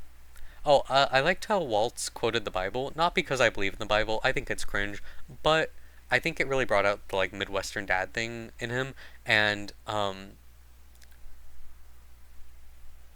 It also kind of flipped like the good Christian conservative thing. yeah. So, like, I don't know how to describe it, but like, you know what I'm talking about. Yeah, no, that we can do another segment on that, but like a major point of the Republican Party has historically been protecting evangelical Christian like doctrine. The Heritage Foundation is like literally swamped in it, um, and that's something that like Trump says he supports, and like a lot of evangelical Christians do believe that he's like the Messiah, which is like actual heresy, but whatever. Um, that narrative has been slipping over the last 2.5 years, and I think they didn't know what to do with Harris. Um, but I think Waltz is bringing in the energy of like like was he evangelical? I believe like he or Lutheran. He's Lutheran, um, and he like goes to church regularly. Like he is a thoroughly Midwestern dad, whereas Vance kind of has that like I don't know slimy guy energy. Like I can't see him at church unless he was like I don't He know. literally looks like a racist Care Bear. Yeah. It's giving last trailer. Okay. Moving on, the economy. Oh yeah, I thought it was funny when Vance was stuttering and got mad about being fact checked. I do think they should have cut him off right there. He was allowed to keep speaking for way too long. The thing about getting fact checked was wild. That was so funny. He was like, "Wait, but you promised that you wouldn't correct me." Yeah. On the economy, I think a couple of the. They cut them off a lot more than they did for this one, and like that kind of irked me. Like they should have cut them off a little bit more. Yeah. Especially with like how Vance kept on going despite them telling him to shut the fuck up. Yeah. I think like more. Okay. I'm a little bit biased because I've consumed debate content a lot, so I've seen it get a lot more tense than this. I kind of thought they both like after the first couple blips, they both behaved themselves fairly well. Like they had moments. I think John fell asleep. Here, one sec. You guys, yeah. She messaged 4 minutes ago. Wait, you're not asleep? Oh. You might want to mute your mic. Why? I think it's the sound of your pillow or something. We can sit next to each other and you can yap if you have something to say though. Do you have any thoughts? Lego Shadow. She's looking at Lego Shadow. He's back. Okay, so I think some of the strong points. Oh hey, Trader, we're going through a debrief. Yeah. Huh? Did you talk about Oh. JD Vance's advocacy of genocide yet? We're getting there. Wait, no, we already passed that. We passed that one. Okay, yeah. I gotta go sleep soon. We're talking about the economy question. This is one of those areas where I think Waltz did a good job bringing up a lot of specific points. The down payment assistance for housing. I have some critiques of that. I do not think the response to our housing crisis is just to make down payments easier when like that does not address Airbnb, that doesn't address renters, that like He did briefly touch on like the rich people are buying up all the homes. Like I've Yeah. owned one house my entire life, and my mother still owns and lives in the house that she raised me in. Thing. Yeah, He could have got I agree. I was going to touch on that too because I think that was one of the departures from the narrative so far that was being pushed by the Democratic Party because up until now, their focus on housing from Harris has kind of exclusively been on like down payment assistance. They haven't really gone to depth about the behind the scenes. So I was really glad to see Waltz like kind of touch on it, but I do think like overall as a policy, that's one of the ones where I'm like, come on guys, that's not going to be enough. You know that's not going to be enough. This is going to be another voting issue in the next 4 years. I like they brought prescription drug costs, tax cuts for the middle class, reducing childhood poverty, supporting small businesses, blah blah blah. He attacked Trump for the tax cuts on the wealthy. He brought up the 20% tariff, which, by the way, you guys know how insane a 20% tariff on all foreign goods would be. Our economy would collapse overnight. All of us would die. Like, we, we would. We literally do not have the facilities to manufacture or produce the amount of goods that we consume. Like, we would die. Everything would be over. Like, also, from like a geopolitical perspective, trade is actually really important, guys. I didn't know if you knew that, but like trade is actually kind of critical to like. That's like a big part of like everything. Yeah, I like don't know if they know this, but, it's like, more effective than like other type like trade. I believe is one of the most effective ways to like reach like cooperation with other countries in the current geopolitical hegemony because like it's not like the same as a military alliance. It's a very like interdependent model of. I have complex thoughts on that front. But like I think trade is one of the critical things to maintaining like some level of like global cooperation. And I think it's actually really, really concerning that the rhetoric around America First has shifted to become like literally isolationist, like not just American First, but like blatant isolationism. It's never gonna happen. It can't happen. The world relies on us as much as we rely on them. But holy shit. This is so unrelated, but the Snoop Dogg wine was actually really fucking good. Dang, okay. Maybe the one I got was It's shit. like a sparkling wine. I haven't tried the red, but I plan to. Yeah, I eventually. It was had only the like rosé and it wasn't that good. So maybe I need to try what you got. Let me take another sip just to make sure I'm not crazy. Unfortunately, I am on page 3 of 9 of my notes. Jesus Christ. Yeah. Well, Okay. how much longer do you plan to stay up? As long as it takes, baby. Okay. Yes, Okay. honey. Also, the anti-intellectualism continues in Vance's rebuttal when he was like, PhDs don't have common sense or wisdom. Why did, after that point, he kept saying common sense, wisdom? What the fuck was up with that? Who says that? That's such a weird phrase. I think at that point, those are the only words he remembered. Do you think that's like his safe word or something? Yeah. Whoa. You know what? I bet there's gonna be some bullshit coming out in the next few hours, but that's actually gonna be a thing. I can imagine you typing away as you say that. Oh, Yes, honey, wait, give me a second to get my tablet out so I can. Yes. Okay, For that. also, wait, so yeah, I think this was one of the points where he was like, not to demonize migrants, but let's demonize migrants. I'm gonna demonize migrants real quick. That was so funny. Like to deport 25 million people. Yeah, that's gonna have no impact on society. Like, okay, guys, let's just think about this for a split second. The sheer manpower it would take to track down these people, and then the massive camps that we would need to. I talked about this with Rain the other night. The massive camps that we would need to construct to house these people as we like organize transportation. Like, first of all, it's never gonna happen. It cannot happen. Like, for logistical reasons.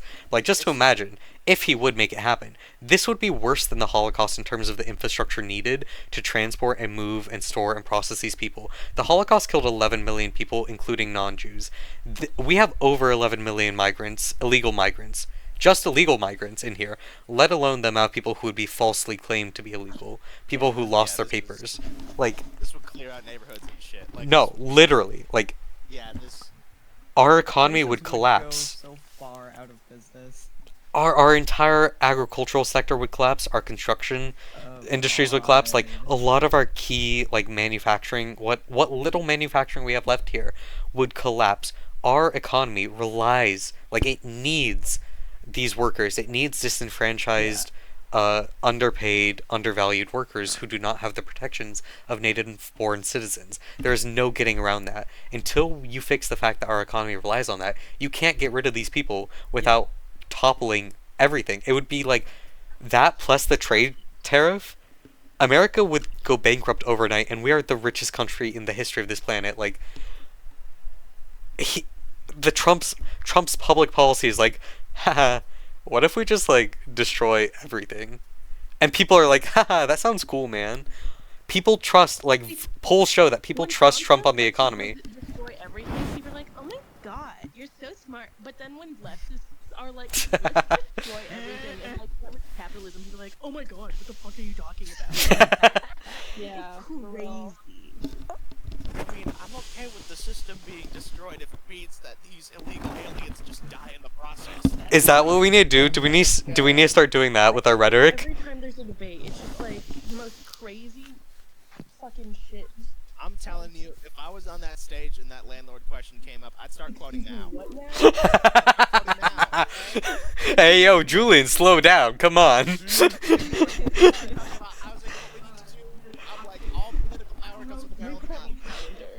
You, Julian, this is on record. I'm just saying. In Minecraft, right? Yeah, in Minecraft. I am actually playing Minecraft right now. Damn. Okay. Didn't you just like have a baby? What? What are you doing? I mean, not yet. I'm going.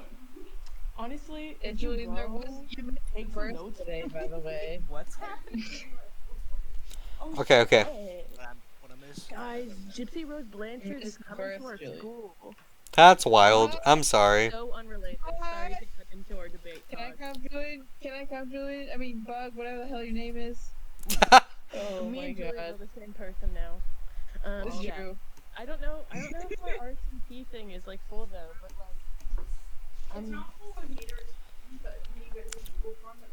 I'll be your plus one, Bug. Fake dating AU, but it's for that. Okay. I'm gonna try speedrun the rest.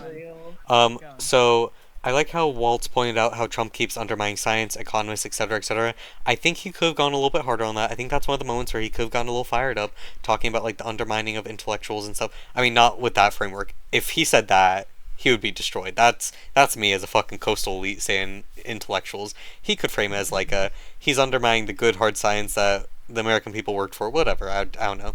But I do like that he pointed that out because that's a major part of the conversation that often goes unsaid, because anti-intellectualism is one of the pillars of fascism, and that's kind of important. Vance is like, trust the experts. The experts are the ones who told us to do offshoring. And it's like, oh, you're so close, man.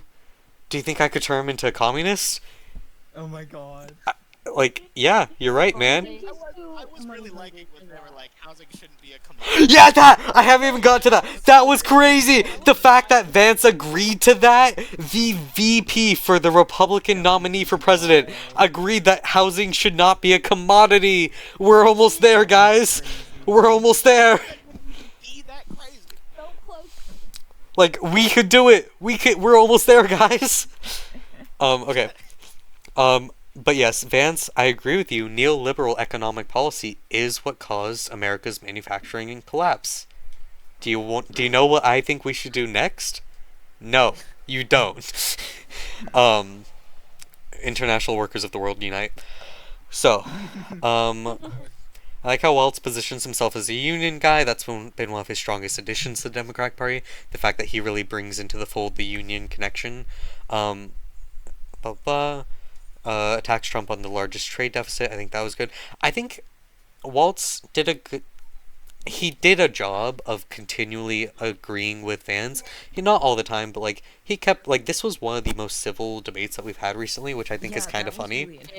Which I think I assumed it would have been pretty civil, yeah. I think that's probably going to appeal a lot to the like undecided voter who like is wishing for normalcy in politics. I think Walt's did a good job of like leading that. It was done on purpose because of that, though. Huh? I said, and that most likely was done on purpose. Oh no, it was.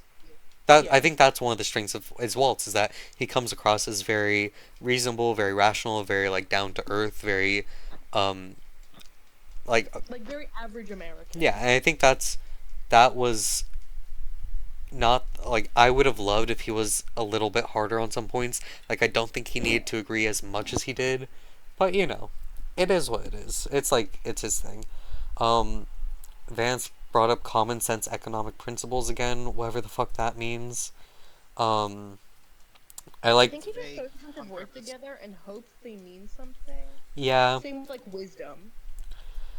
The Waltz and Tiananmen Square thing was like not ever fully resolved, but it's like one of those things where it's like I kind of he struggled. That was like his weakest point, but I did kind of think it was funny when he was like, you know, I just talk sometimes. Like, you know what, man? You got my vote. Hell yeah. I too just yap sometimes. I say shit. I would say I was there for Tiananmen Square. I would say that. Yeah, literally. Like, I think he played it off the best he could, but that was a rough point. I think I really liked how the interviewers selected the next question directed at Vance to be about how Trump is unfit for office and attacking his former claims, because that's a much bigger sticking point for Vance than the Tiananmen Square thing is for Waltz. Because for Waltz, it's like one of those things where it's just like, that was just kind of like a weird thing he said a while ago. That, like, but like whatever, no harm, no foul, I guess. But like Vance, he's like literally saying he like hates his running mate and that he's like Hitler and like this shit. It's like that's actually kind of serious. So Vance didn't even have a chance to dig into Waltz on that, which I kind of appreciated. Also, his defense being like, yeah, sorry, I just believed the media is crazy. Also, he blamed Congress for Trump's failures in office, saying that they were so focused on impeaching Trump that they couldn't get anything else done. Like, when was his first impeachment? That, like, there was time before that. Yeah, like, it wasn't as soon as he entered office. Like, what about his failures before the impeachment? Like, anyways. Roe v. Wade. I think that did... Oh, Julian, you missed it. We were, like, literally howling. That was insane. The fact that Vance kept saying, like, earning American trust back, and that, like, he's fully contradicting the mainstream Republican narrative at this point, being like, oh yeah, we're not gonna create a national registry. We're gonna like support fertility treatments. We just want it to be a state rights issue. Like that is directly contradictory to a large number of the Republican Party, as well as like the Heritage Foundation Project 2025. Yeah. And that is wild. He said it on stage. I cannot wait to see the political fallout of this. But yeah. Oh, I didn't even catch that one. Yeah. It was crazy. I've entirely, like, my mind has been entirely consumed by the 25 million deportation thing. That's been... As we do any psychic damage every round. I literally finished my assignment on that this morning, where I wrote, what was it, 1,000 words for the 300 I think it was almost 3,000. Yeah. Or 2,000, sorry. I know it was like 1,000 for the last question. Just on the, like, it only needed to be 150 words on the impact of that policy if it was actually passed. It would... The humanitarian crisis that would cause would be unimaginable. Like, if we judge by, like, the state of, like, border detention camps in the past and current, as well as the state of immigration policy current and past, like, with literal... Like, I looked into it last night. I went on a tangent with Rain.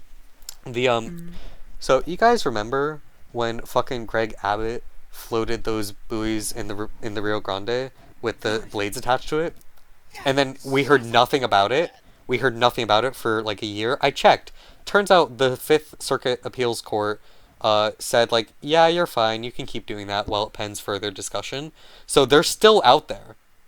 And that's something the Democrats have not hammered in on at all. And that's one of those things where it's like, guys, do you see the consequence of your inaction? Was that did the National Guard not remove it, or did the court say that they couldn't remove it? Is that what?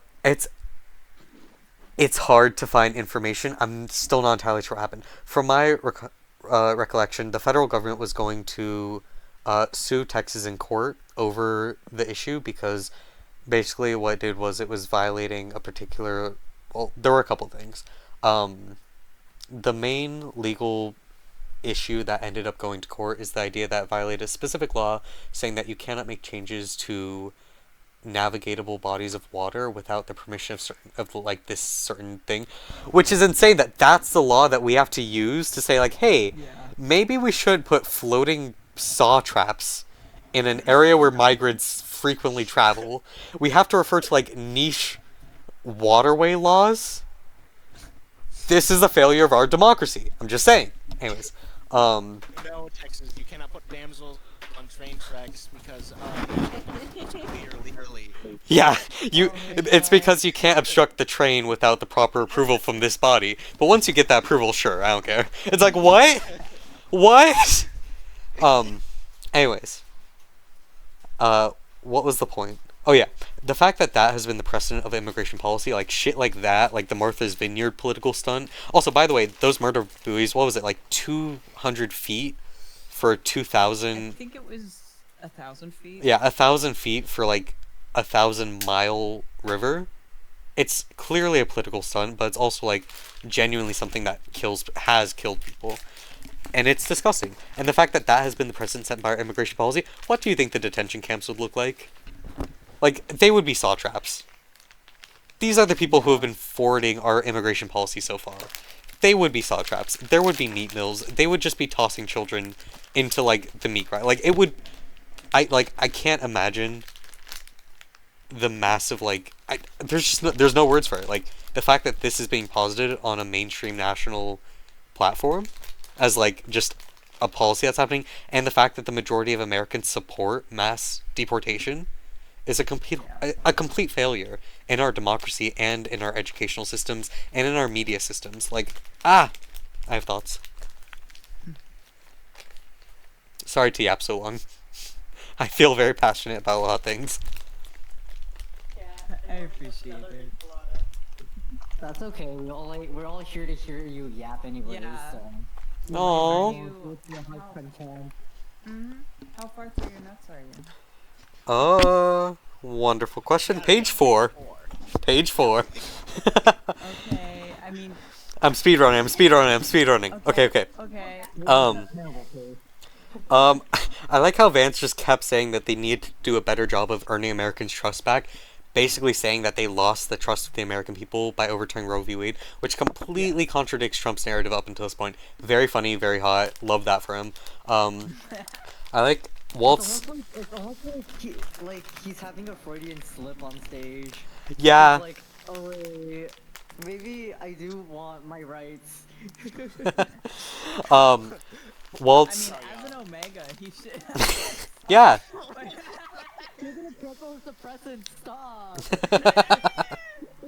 Hold on, do they not organize on party lines? Like, is there not... Never mind, I don't want to... No, genuinely, I just don't think they fucking talk to each other. It's funny as fuck.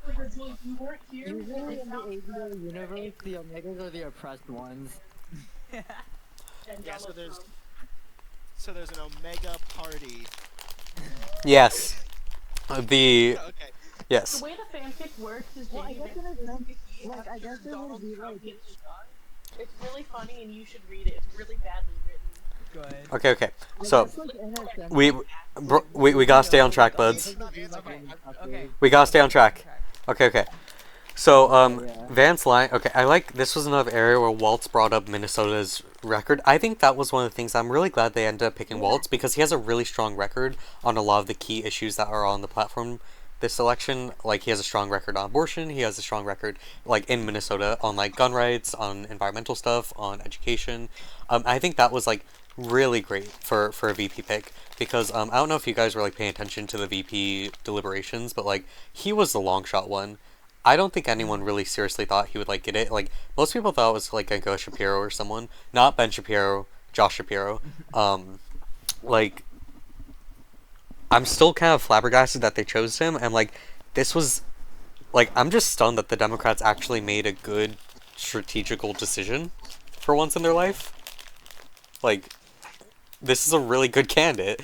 Okay, anyways, blah blah blah blah. Minnesota, lowest teen pregnancy rate, top 3 places to raise children, supporting family building and planning. I kind of like things got really fuzzy when when Vance talked about the Minnesota law saying that doctors who save a late term abortion have no obligation to save the life of the infant. Walt said that was untrue, but didn't really clarify much on it. I want to research that. I want to look into like what's the narrative going on there. I trust that Vance is lying just because I don't. Why he has not given me a reason to trust him. That's a good rule of thumb. Yeah, like if he says something, I'm just gonna assume it's wrong. But Waltz wasn't very clear on how, so I'd love to learn more about that. I like how he brought up how this entire conversation also needs to include taking care of children after they're born. That was great. Gun violence, blah blah. I think it was really funny when Vance was like, yeah, it depends. Just trust local law enforcement. Our hearts go out. We need to do better. Connects illegally obtained weapons to the border. Also, the way he was like blaming like mental illness, like when Oh yeah, that was a whole thing. Blaming mental illness, saying that we should reinforce classrooms. with the like, it's not always like the way that you're demonizing mental illness is not. Yes, yes, yes. That was a great rebuttal. I also like. I'll go to his first point before I get to the rebuttals. I think Waltz, that was one of the areas we were talking about earlier, Julian, how it felt really forced the way that Vance kept bringing up his family and like his background and stuff. Like he literally opened the debate, sidestepping the question on Iran to talk about himself, and it's like, man, not the place or time. But like I feel like it came up a lot more naturally for Waltz in regards to the specific topics that he brought up, his family background, whereas Vance just kind of dumped it and then kept like he said, my 3 beautiful children verbatim like 3 or 4 times. Yeah. Wife a couple times. And yeah, so this was one of the ones where I think Waltz did a really good job of organically bringing up elements of his family, saying that his family witnessed a shooting at a community center, or his child met with Sandy Hooks. I really like the point that he is a hunter and that he owns guns. I think that's one of the other areas where that makes him a really good VP candidate, is that like to say that I am disappointed with the Democratic approach to guns and gun reform would be an understatement. I think they have massively dropped the ball over and over and over again. And it's like, finally, we get, like, you can't go into America and be like, hey, we're going to get rid of guns and instate massive gun reform. We have more guns than people. You have to know who you're talking to. And it seems like Waltz knows who he's talking to, and I'm like, thank fucking God. Like, he brought up how the NRA used to focus more on gun education, focuses on how you can't keep demonizing gun violence to mental illness and drug abuse, and how a lot of gun deaths are rural suicides, which I think Vance could have brought up. That would have been a strong point for Vance, but Waltz got to it first, and I think that was a good move. Yeah, I like how he criticized Vance for looking for a scapegoat. Housing costs. We already know my thoughts about utilizing down payment plans to address our housing crisis. I don't think that's adequate. But this part where they were both like, yeah, homes shouldn't be commodities. Like when Walt said that, I'm like, ooh, he's getting spicy. But then Vance agreed, and I'm like, oh my God, we're getting spicy. I actually have noticed a trend in recent liberal administrations, even in California, of like the housing property, like land, is not necessarily being viewed as sacred as like other types of property. Yeah. Anymore. Because like you can't. I think it's some sort of law in California. You can't own more than 2 homes. Oh. I think something like that, and that's kind of an insane. You know, it's almost like the idea of housing not being on the market is actually like weirdly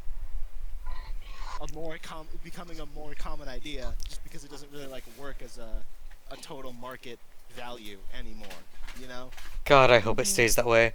Yeah, no, I very much think that, like, okay, on one hand, I think it's insane that this rhetoric is becoming introduced into the mainstream to the level at which both VP candidates agreed that housing should be a commodity.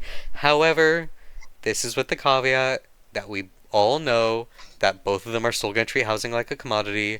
Literally, the opportunity economy hinges upon the idea. Wait, Bug, we're picking up some audio from you. Oh, sorry. No, you're chilling. Enchilada. It was just like making scraping noises. The idea that down payments are like the path forward to solving our housing crisis obviously hinges on the idea that like the housing market still exists and it's still a commodity. But, you know, at least the rhetoric is getting there. Hopefully the policy will follow. Hopefully it's not just being co-opted and set aside.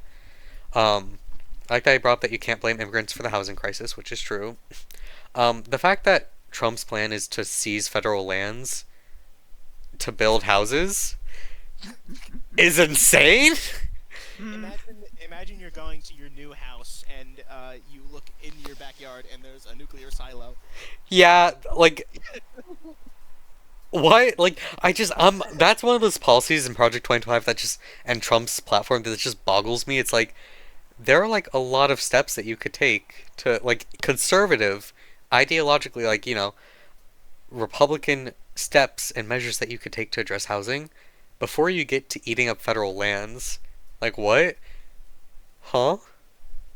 Also, like, the federal government like uses that land for shit. Yeah, it's not like it's just like sitting there doing nothing. Like this is not the fucking 1800s. We don't. The federal government doesn't own half the land just ready to sell. Yeah, like homesteaders, you know? there's kind of a reason why they have not been built upon, and like it depends area to area, but like either national forests or like projects or like for the million of things that a national government would like to have unoccupied land to do, let alone the environmental, you know, implications. Vance. Moving into the CIA black site. Yeah. Babes, can we put the poly commune in the federal lands? Oh my god. right next to the unexploded munitions. Aliens that they're doing transgender surgeries on. Yes. Oh my god, yeah, that's true. We actually do need John expresses her full support. We need to get that land they tested Hiroshima bombs on. Yeah! Oh my god. Can't wait to have my nuclear radiation tomatoes. Okay, so I love that Vance here is like, yeah, I agree that we don't want to scapegoat immigrants, and then next sentence is like, actually immigrants? That was funny as fuck. I think that's a quotable, like, I think that's gonna be a clip. He does the thing that he keeps doing when he doesn't know what to say, which is that he attacks Harris for being a sitting VP. Also, in this part, he admits that the American dream is unaffordable, which is something that the Republicans have refused to admit for years. But that was crazy. I think he made a lot of weird concessions during this debate that the Republican... Like, I am excited to see what the fallout is. I hope that there's a fallout. I hope the Republican Party isn't, like, so brainless at this point that they don't pick up on the fact that, like, not only did he, like, basically support abortion, he said that the American dream is unaffordable, he said that housing shouldn't be a commodity, like, he conceded on a lot. Also, I like how Walt said, he asked the question, like, are we gonna drill and build on the same lands? That was a good point. That was cute. Also, why did Vance bring housing to energy production again? Like, I get that there's a connection between, like, constructing houses and energy, but, like, that you were reaching on that one. We have enough energy to build houses. Like, it's not like we need a national debate conserving where we put our energy resources right now. I mean, we should. I'm an environmentalist, but, like, we're America. What? That was a weird thing to bring up. I'm going to follow up on the Federal Reserve study that Vance quoted, saying that there's an increase in higher immigration housing. My question, and housing prices, I would say, my guess, because I'm not as familiar with impact on that, is that, it might be more of a localized issue, or it could be tied to, like, shifts in the economic activity of the area, because there are a lot of things associated with increased levels of immigration that would also impact housing without it necessarily being one impacts the other. Like, it could be that like increased immigration brings with it increased economic activity, which might increase housing prices, or maybe because the presence of immigrants tends to like increase wages in an area depending on the sector. That's complicated. Maybe the increase of wages is tied to the increase of like, it could be a supply thing. There are a lot. Sorry, I'm getting sociology brain about that. I have a very strong suspicion that that data is being misrepresented. I could be right. I could be wrong. I'm gonna look into it. But the regulatory regime of Harris, throwing people in jail for not doing everything to her specifications. What the fuck was that about? I don't even know. Like, yeah. I think he was just bitching about the idea of like you have to get zoning permits or like you have to abide by like EPA regulations for certain things, and that you get thrown in jail if you don't follow them. I'm like, yeah, man, that's what law is. What? Welcome to the world. That's a law. A lot of conservatives have been doing that recently. They've been just like vaguely gesturing at like ideas of regulation that. Yeah, and it's like, that's like that's. Say, No, go on. Okay, I was saying because I saw this conservative the other day was talking about like, or I don't even say this conservative because it happens all the time. Just like, Biden's CHIPS Act or like whatever initiative is happening literally anywhere is being slowed down by environmental regulation and DEI. It's crazy. Like, it's that's like the rhetoric right now. Yeah, no, like that is a mainstream part of the Republican Party and the Republican platform is that like regulations as a concept slow down social and economic activity, and it's like kinda, I guess, but like they also make sure that you're not like literally choking on sludge when you wake up in the morning, like Please get rid of the regulations. Yes, honey. Please.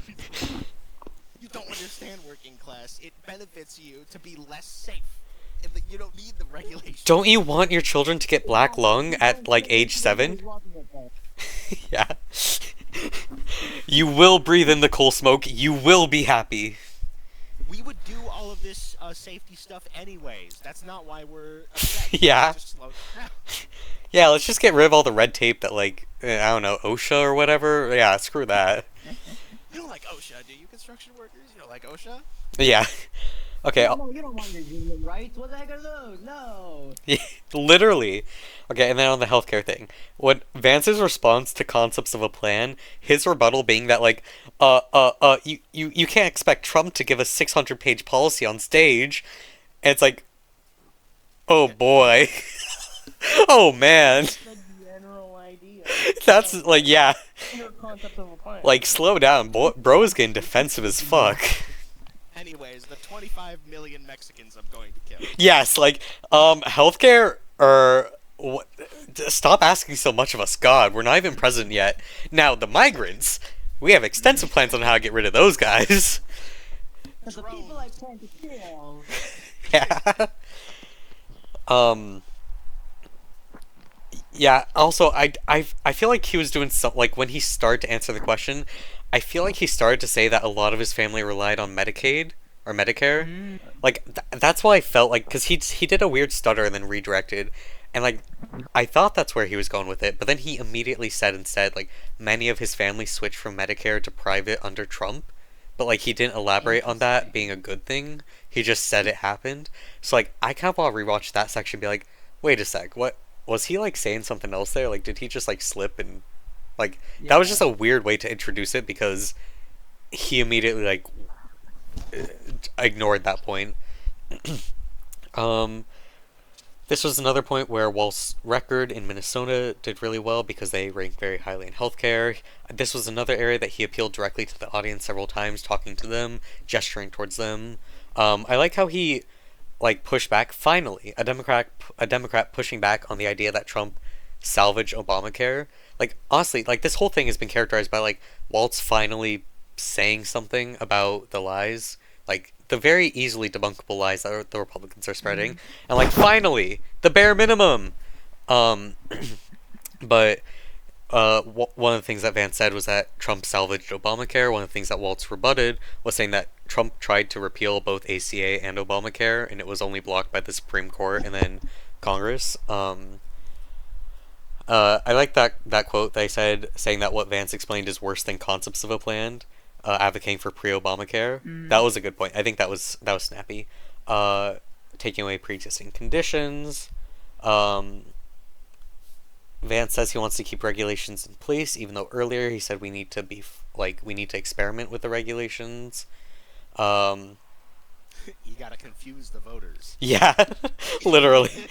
Also, his rebuttal to things will be worse under Trump was basically, "Hey, we made it through 4 years of him."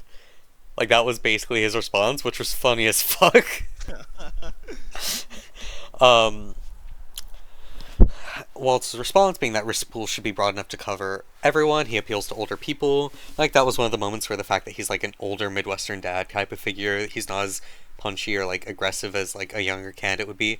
That's where it came into play, where he's like appealing to older people. He gestured that he has gray hair. That was cute. That went hard. Okay, families, childcare crisis, day one priority for Waltz, blah blah. He said it was negotiable, but I like that he used the example of how companies often provide medical leave and how that should be made, across the board. That's another area where his record in Minnesota came into play.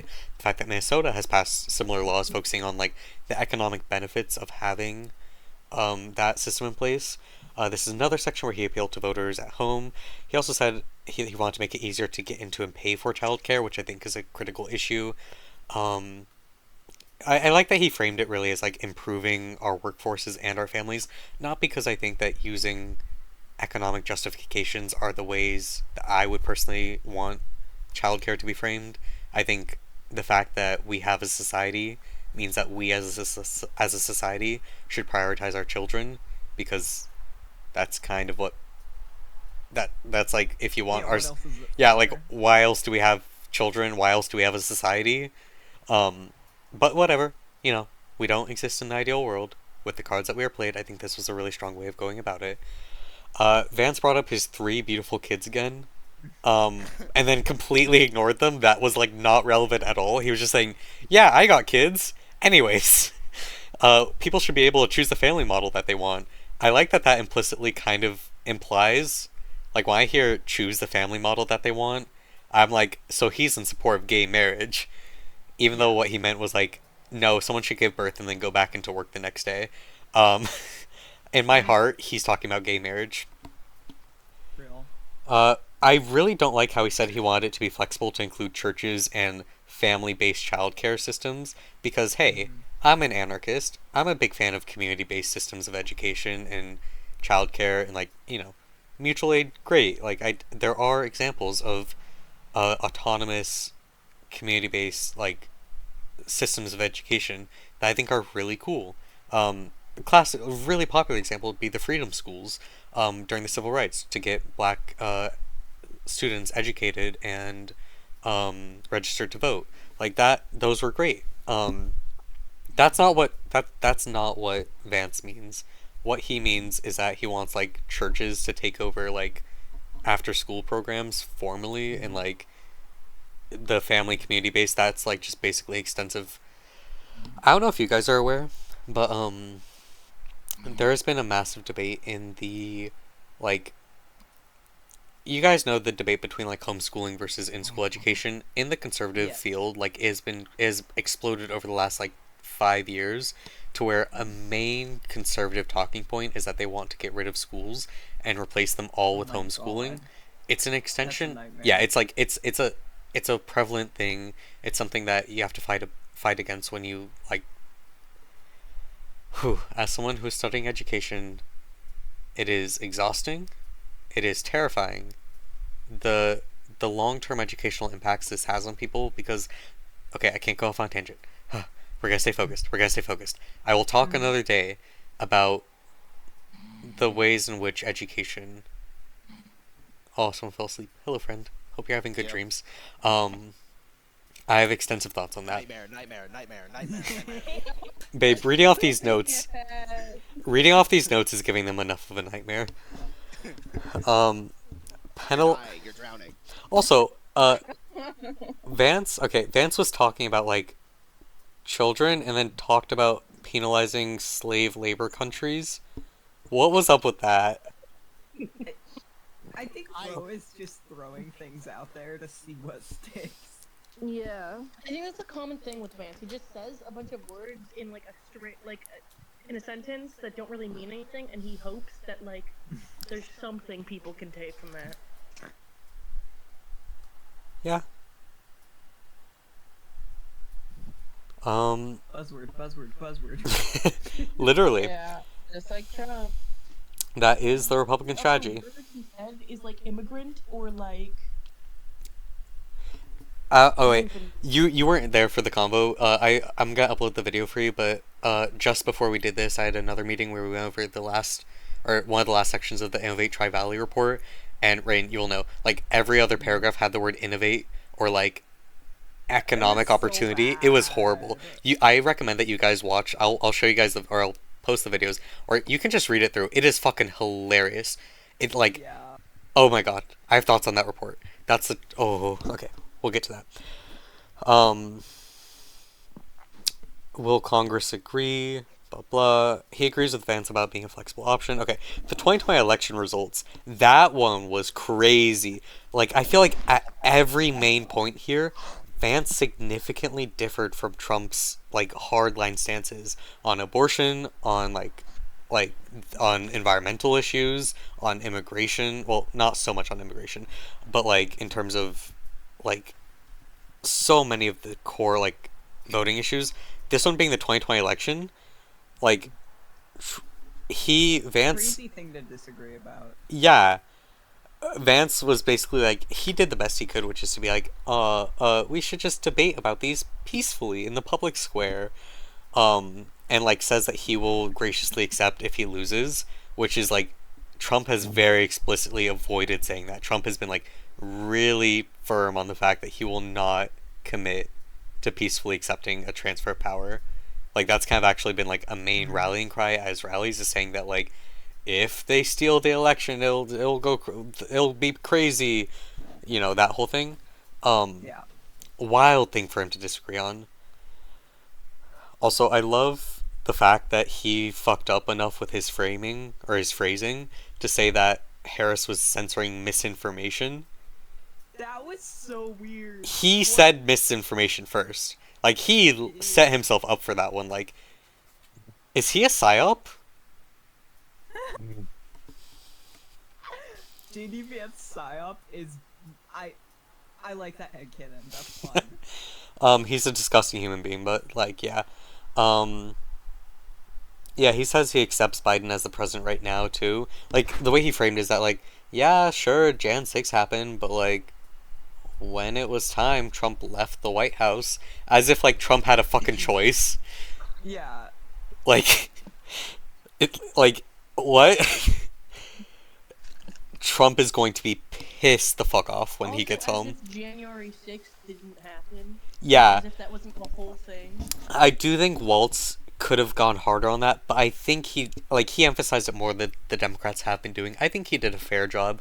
I think he could have done better, but like, he said like he doesn't want to be a frog in a pot. I think that's some good framing for the undecided. He emphasizes that Jan 6 was actually like pretty drastic. I like that he brought up his own personal experience again in a relevant manner, saying that like a group of people marched in Minnesota to his house, saying that there might be casualties when the only one home was his son. Like, that shit hits hard. Like, that's humanizing. I like how he brought up that like a president's words matter, etc., etc. Blah blah. Like, I think that point, like, this whole section, like, it could have been better on both sides. Like, at the end, they kind of started falling apart. Like, it got in the weeds about COVID misinfo versus, like, the 2020 election. There was something else Waltz said about, like, oh yeah, that, like, this isn't a debatable issue. I think that was a good way of framing it, because, like, yeah, this isn't a debatable, like, no, you cannot debate the outcome of the 2020 election in the public court of opinion. It has been discussed in the legal court already. We have a result. The like public court of opinion was the voting. That was the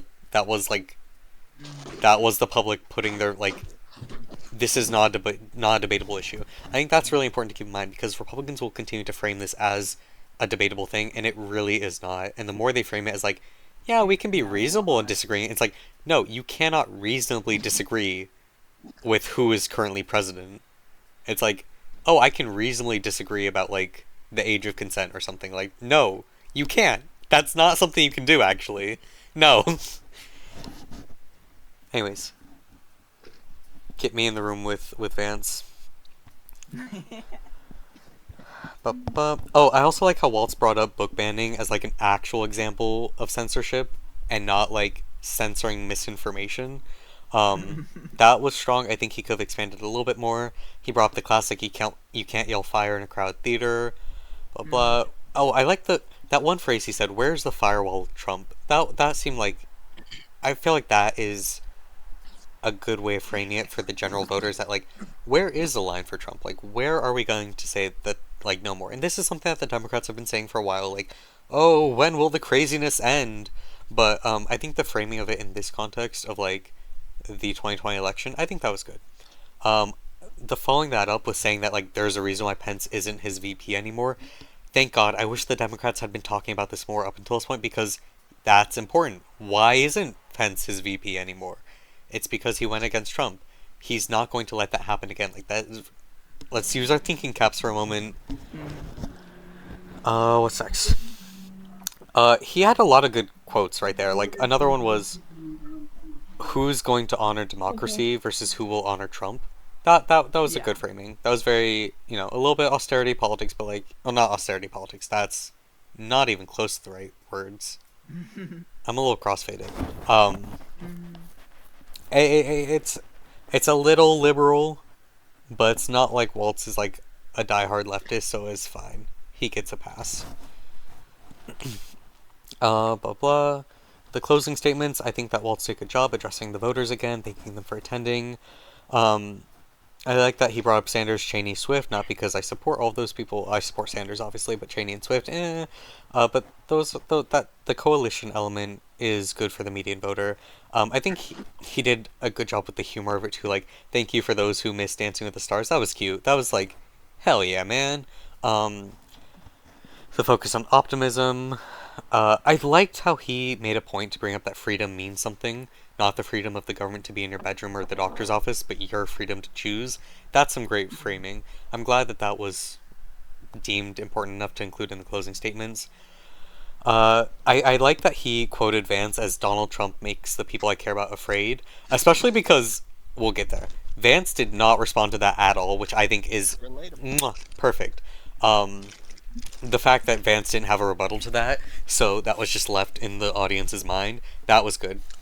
I like how he ended it with a join this movement, because that's kind of been like, if you've watched any of the campaign trail stuff or the speeches that they've done, there's been a really big emphasis in the Democratic Party about like, it's your job to join. It's like, you talk to one of your, like, there's 5,000 people here. If all of you talk to one friend, we'll get this stuff like, it's been very energizing, like very, not that I am a fan of the Democratic Party or how they conduct their stuff, but that's been an ongoing theme, is that they keep doing these calls to action that I think,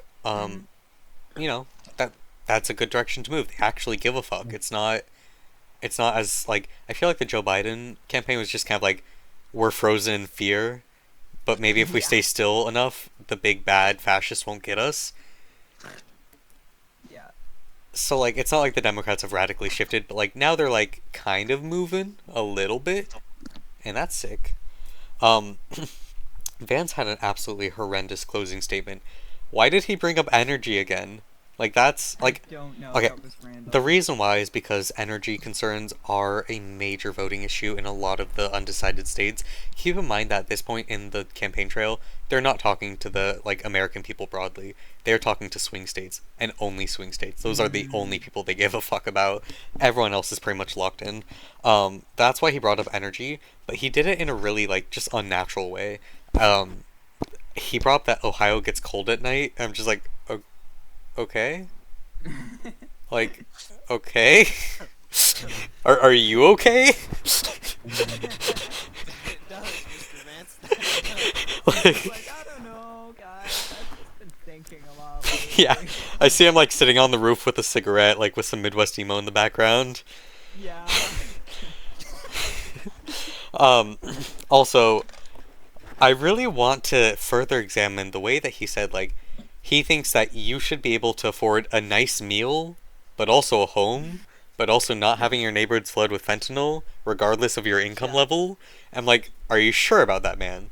Are you sure that what you were saying is that you are okay with homeless people who have zero income having a nice meal, a home, and not being subjected to, like, drug overdoses? Are you sure? That's a wild fucking thing to say. From the Republicans. Yeah. Obviously that's not what he meant, but also, like, what did he mean by that? What the fuck did that mean? It's virtue signaling. Obviously, well, yeah, that's the correct answer. But, like, what, like, regardless of income, we should all have a nice meal, like, home, okay? Okay, comrade. Join the revolution, come on. Let's do some community distro after the debate. He, like, critiques Harris again for not carrying out her policies yet. And, like, I guess that's strong for the median voter, maybe, but, like, I think it's just very easily, like, intellectually, like, she's running for president, she's not VP. There are things that president can do that VP can't do. Like, I get it, but also, like, Donald Trump has also been in office. Like, he said, like, we can't keep doing what we've been doing for the last 3 years. So instead, we should do what we were doing for the 4 years before that. Like, you can't use these talking points if you are also running with, like, a former president. Like, it doesn't work to be like, we can't keep doing the old things when you are also doing the old things. Yeah. The fact that both candidates lingered on stage afterwards to shake hands and talk and stuff, that, first of all, Vance was like this is me being so bad. This is me being a little libtard, you know, whatever. I think he was getting too handsy with Waltz. Get your hands off of my old man. Like, he was leaning in so close. Do you think they've explored each other's bodies before? Okay, I do think Waltz is too much of a family man to go for it, but Vance, for sure, would have a body pillow of... Holzman close and is like, I want you. True. I would fully believe that Vance would have, like, a body pillow or, like, a couch cushion named Waltz. With, like, his face taped on it. Okay, we have reached the end of my notes. I was tired like 3 hours ago. How's everyone else doing? I still have a little bit of my drink to finish off, actually, so I'm gonna drink a little bit more and knock myself out. Are you still tired? Yep. Are you going to bed soon? I want to hear what your thoughts are. I just yapped for a while. Aww. It's not all about me. Babes, I'm an anarchist. Well, no, yeah,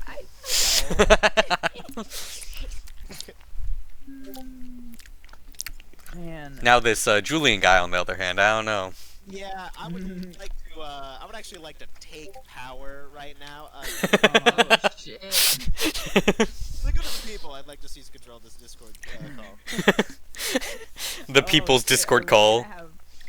Are we gonna start having fucking electoral debates for the Discord now? Electoral debates between Marxist and anarchist? I'd be down. What is this? The International Yeah! Yeah, the Paris Commune.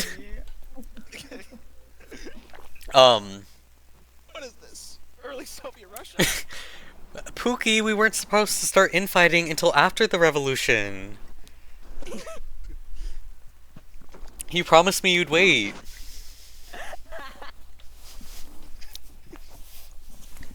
Okay, anyways, other thoughts. Anyway.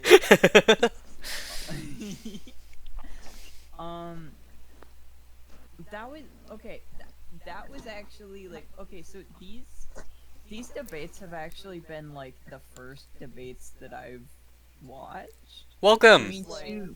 Good job. Yeah. Debates suck. Yeah, I really like watching them in a group and with your comments. I think that's you know how the joke is that I'm developing a polycule just so I can build a political party? It's coming true. This is Oh, literally it. shit. My plan is working. Did you think you were kidding? Yes. Despite my engagement in the electoral process, I am not one for parties or like electoral politics. Yeah. However, for the bit, The bit is very strong. The bit is the bit in the room with us tonight? the bit was the partners we made along the way. True. Anyways, you on the other hand, Julian, what were you gonna say? I think a party would be awesome. Okay, I don't disagree with you right now. I'm just thinking my ideal world. I'm reasonable. I want things to get better. What do you think everyone should read all the fanfics I dropped in the chat? Yes, honey. I read one of them. The ABO one is fucking insane. Whatever it takes to get people engaged, you know? I'm in the trenches. Let's go. Megaverse one. It was short and okay. After Trump was shot, it's crazy. Bug, if I write you ABO fanfiction about, like, local elections, will that get you engaged? Yeah. On it.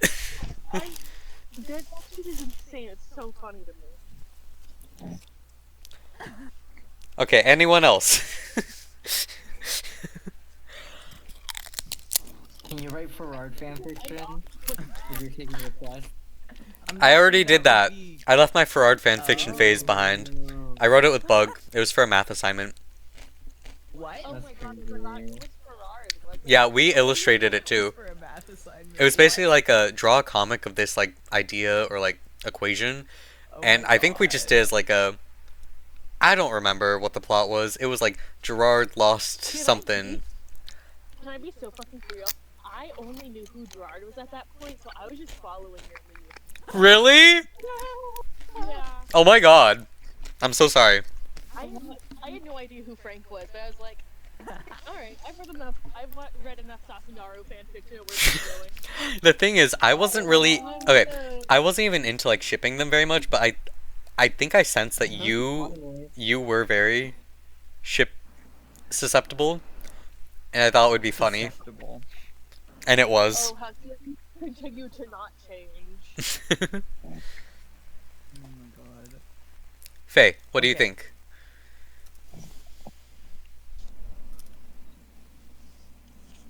Okay. Huh? What do you think? Of what? Specifically the Farad fanfic? Oh, I was gonna say the debate. Oh, okay. Yes, debate, politics. Well, I thought it was interesting, you know. It was as I shut up. I thought it was as I predicted, you know, that it wasn't as like crazy as the first one. So, yeah, it was as I expected, pretty much. I'm like kind of pleasantly underwhelmed. It wasn't nearly as insane as I thought it would be.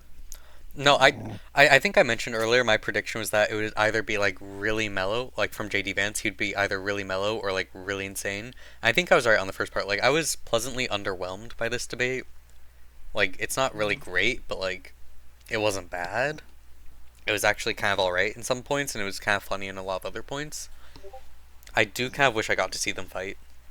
Because there were for sure moments in that debate where Waltz was like looking over at Vance with the look of a man who's about to beat someone's ass. Like, I don't know if you saw Julian, but like he on certain points he just like looked over with like, I'm about to see a man get tackled on stage, but somehow he held it together.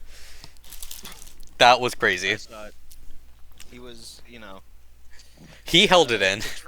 The true Midwesterner, and was about to come out, but he had to stave it to look good to the coastal elites, you know. Again, this is Biden's America. This is what we lose. Felix, do you have any thoughts? True. No, I missed a lot of the thing. I was actually out doing something. No worries. Yeah. I'll speak to Felix. I think every debate should end in a fist fight, and then they kiss. True. Yeah, and we should be oiled up and naked. Hey yo. Like mud wrestling in like a blow up pool. Wait, buddy, I never caught your name. Who's the other friend who's with us? I'm so sorry. Sabrina? I think? Do you have any thoughts? Sabrina was here for a bit. Wait, is Sabrina still here? I think so. Do you have any thoughts? Yeah.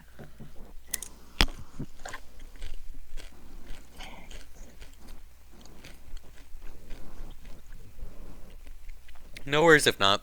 We also can, like, discuss it afterwards, like, as we all review our notes and look through, or... Sorry. Don't want to turn this into, like, a class for you guys. But I'm for sure gonna review my notes. I'm gonna look into a couple of those points that I'm like, what did they mean there? When I have time and energy. I'm too drunk to have taken any notes, but I'll take notes after I rewatch it. Yeah, I can share my notes. They're not, like, good. They're, like, notes for me. But I can share them with you. Anyways. Any final words? Because I am real fucking tired. That's a final word. Huh? I said butts. Scandalous. Oh way. Shit's I know, getting right? freaky in here. How's everyone's week doing?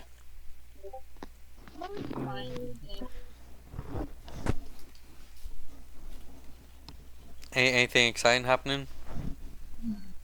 Not that I can think of, but... Nah. I'm just fucking tired, I'm not gonna lie. It's been a long week. No. I had, like, a really long everything. Yeah, Yeah, you're like never gonna break, dude. I sure do have a long everything. Let me make it a sex joke, okay? I bet you do. I didn't even hear you say it. Sorry, chat. Bug said you have a long everything. I'm like, yeah, I do. I might need to check that for science, whatever the fuck. Oh, yeah. No, we would like extra proof, please. Both of you literally have, first of all. Secondly. I mean... Wait, what? Wait, what's the quote? Not here, Kitten Whiskers. Daddy will discuss this later. I can't argue with that. I'm unfucking you. Too late, can't. Anyways. More fuck for me. God. Settle down. There's enough of me to go around. I'm unfucking you. No, I already took the rest. Sorry. Oh, we have to. Oh my god, calm down. Do you guys see what I have to deal with? This is literally like Ray is like a child of divorce. Felix, my parents are divorced. I am a child of divorce. Well, that's proving my point. If you're a child of divorce, watch out because you're gonna be irresistible when you get older. True. I was gonna say something. I forgot what. I think I got kind of distracted by that whole thing. Oh yeah, I am tired. I need a break. I've been working a lot. Yeah. You should go to bed. But now I'm all hyped up and thinking about JD Vance getting, like, beat the fuck up in Minecraft. Obviously, I would never advocate for political violence against anyone in our system. I think that's important. My views are not at all colored by the medium in which they arrive to you. Wait, I thought we had final words earlier. Were those words not final?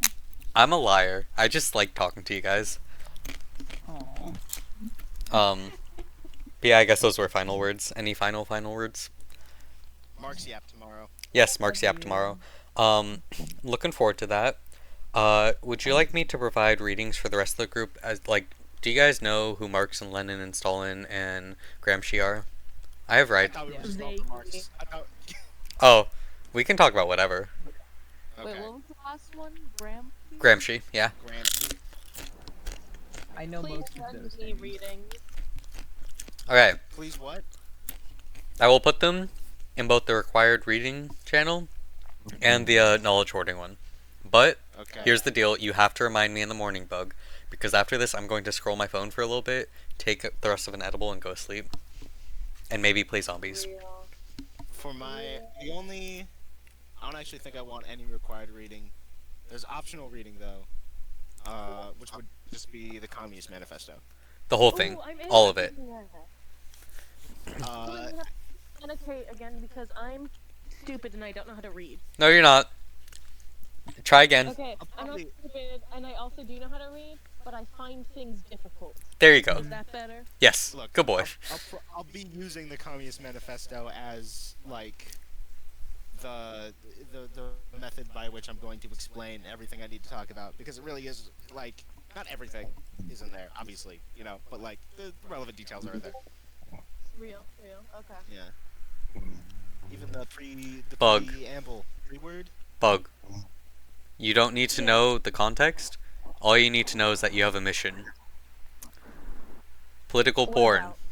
It will be Marx, Engels, and Bakunin. Do not worry about the context. Okay, wait, but I do need to know the context so I can figure out. We saw you from across the international workers, and we thought you were really cute. That's the context, Bug. Okay, I need someone. Okay, you know. Marx and Engels are a married couple. Forms for commissions, do that. Bug. Yeah. Marx and Engels are a married couple. They saw, Write this down. I'm not gonna remember it. Yeah. Marx and Engels, married couple. They see Bakunin from across the International Working Men's Association. and they're like, "Oh my God, your disregard for electoral strategies gets us like really hard." Oh my God. Okay. Who tops? Who bottoms? I think Bakunin tops. No. Okay. Of course the Marxists would say that. Who do you think tops? No, he's a Marxist. The whole point was that he didn't like authority and the other two did. That was their whole argument. Well, yeah, but like, I'm an anarchist and I top. I need both perspectives. So how about you both fill out a commission request form, and I will get back to you. With that neurodivergency, we like that. Yes, I will. Okay. Bug. Here, how about this? How about instead of having one detailed image, you have like a couple like scribble shots and they rotate, you know? Because that's how life is. That's how the flows of the economy and labor work. It's all in rotation, and everything moves and shifts and like evolves, and you're never taking one space, you know?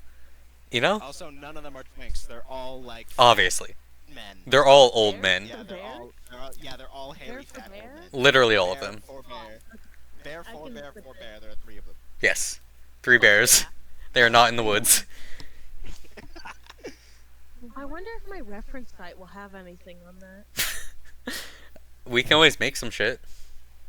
We just need to find a couple bears. 3 bears in the same cave. The 3 bears, 1 cave. Oh, I can make a Pinterest board for this. I love you, Bug. Okay. I think I'm going to depart now. Are we going to sleep? Okay. Okay, wait. But I have one question. Who's in the middle of this? Oh, wait. You said it revolves. Yeah. Never mind. Okay. I can work something on it. Well, okay. Do you think it would be Engels or Marx in the middle? I feel like it would be Marx just because he's like historically speaking, kind of like not from his perspective, but like in the way Marxism exists currently, like he's kind of in the middle of it all. We're going on a rabbit hole again. That's an interesting perspective, actually. That Marx would be a centrist within the modern. That's not what I was saying, but like that also works.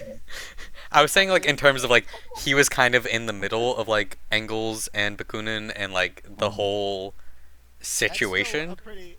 Not politically. I mean socially. Yeah. Can you both write down your ideas and I'll figure something out? I'm not gonna remember this. I'm high. How many hit points would you say all of you have combined? None left. I'm done. I need to know what level I should cast sleep at. 75. It goes up to 9. 75. Well, that's not a number that's You can very easily hit 75 with like a 9th level sleep though. Thank you for the D. Oh wait, 75 hit point? Yeah. Oh, because you roll okay. d10s for every. No, yeah. I thought we were talking about the level of the spell, like the spell slot, and I thought they were saying to cast it at level 75, and that's why I was flipping I out. see. Alright, I'm going to go sleep. Love you guys. I hope this was entertaining. Ignored off of what Julie sent me. Huh? Huh? Huh? Huh? I win. You know what, Julian? You know I can draw too, right? I also draw. Well, then why was this an issue in the first place? Cause Bug's the one who does political porn. Well, then there was no conflict, like, ever. Bug is the political porn artist of the group. So, like, it would be overstepping to, like, go around him on that front. But, like... Wait, does Julian know the lore of my political porn? Putting a blanket over you? Okay. We're gonna end this call and we're going to revisit that next time because I need to be there for that discussion. Yeah. Yes, chef. We're going to sleep now. Good night. Good night.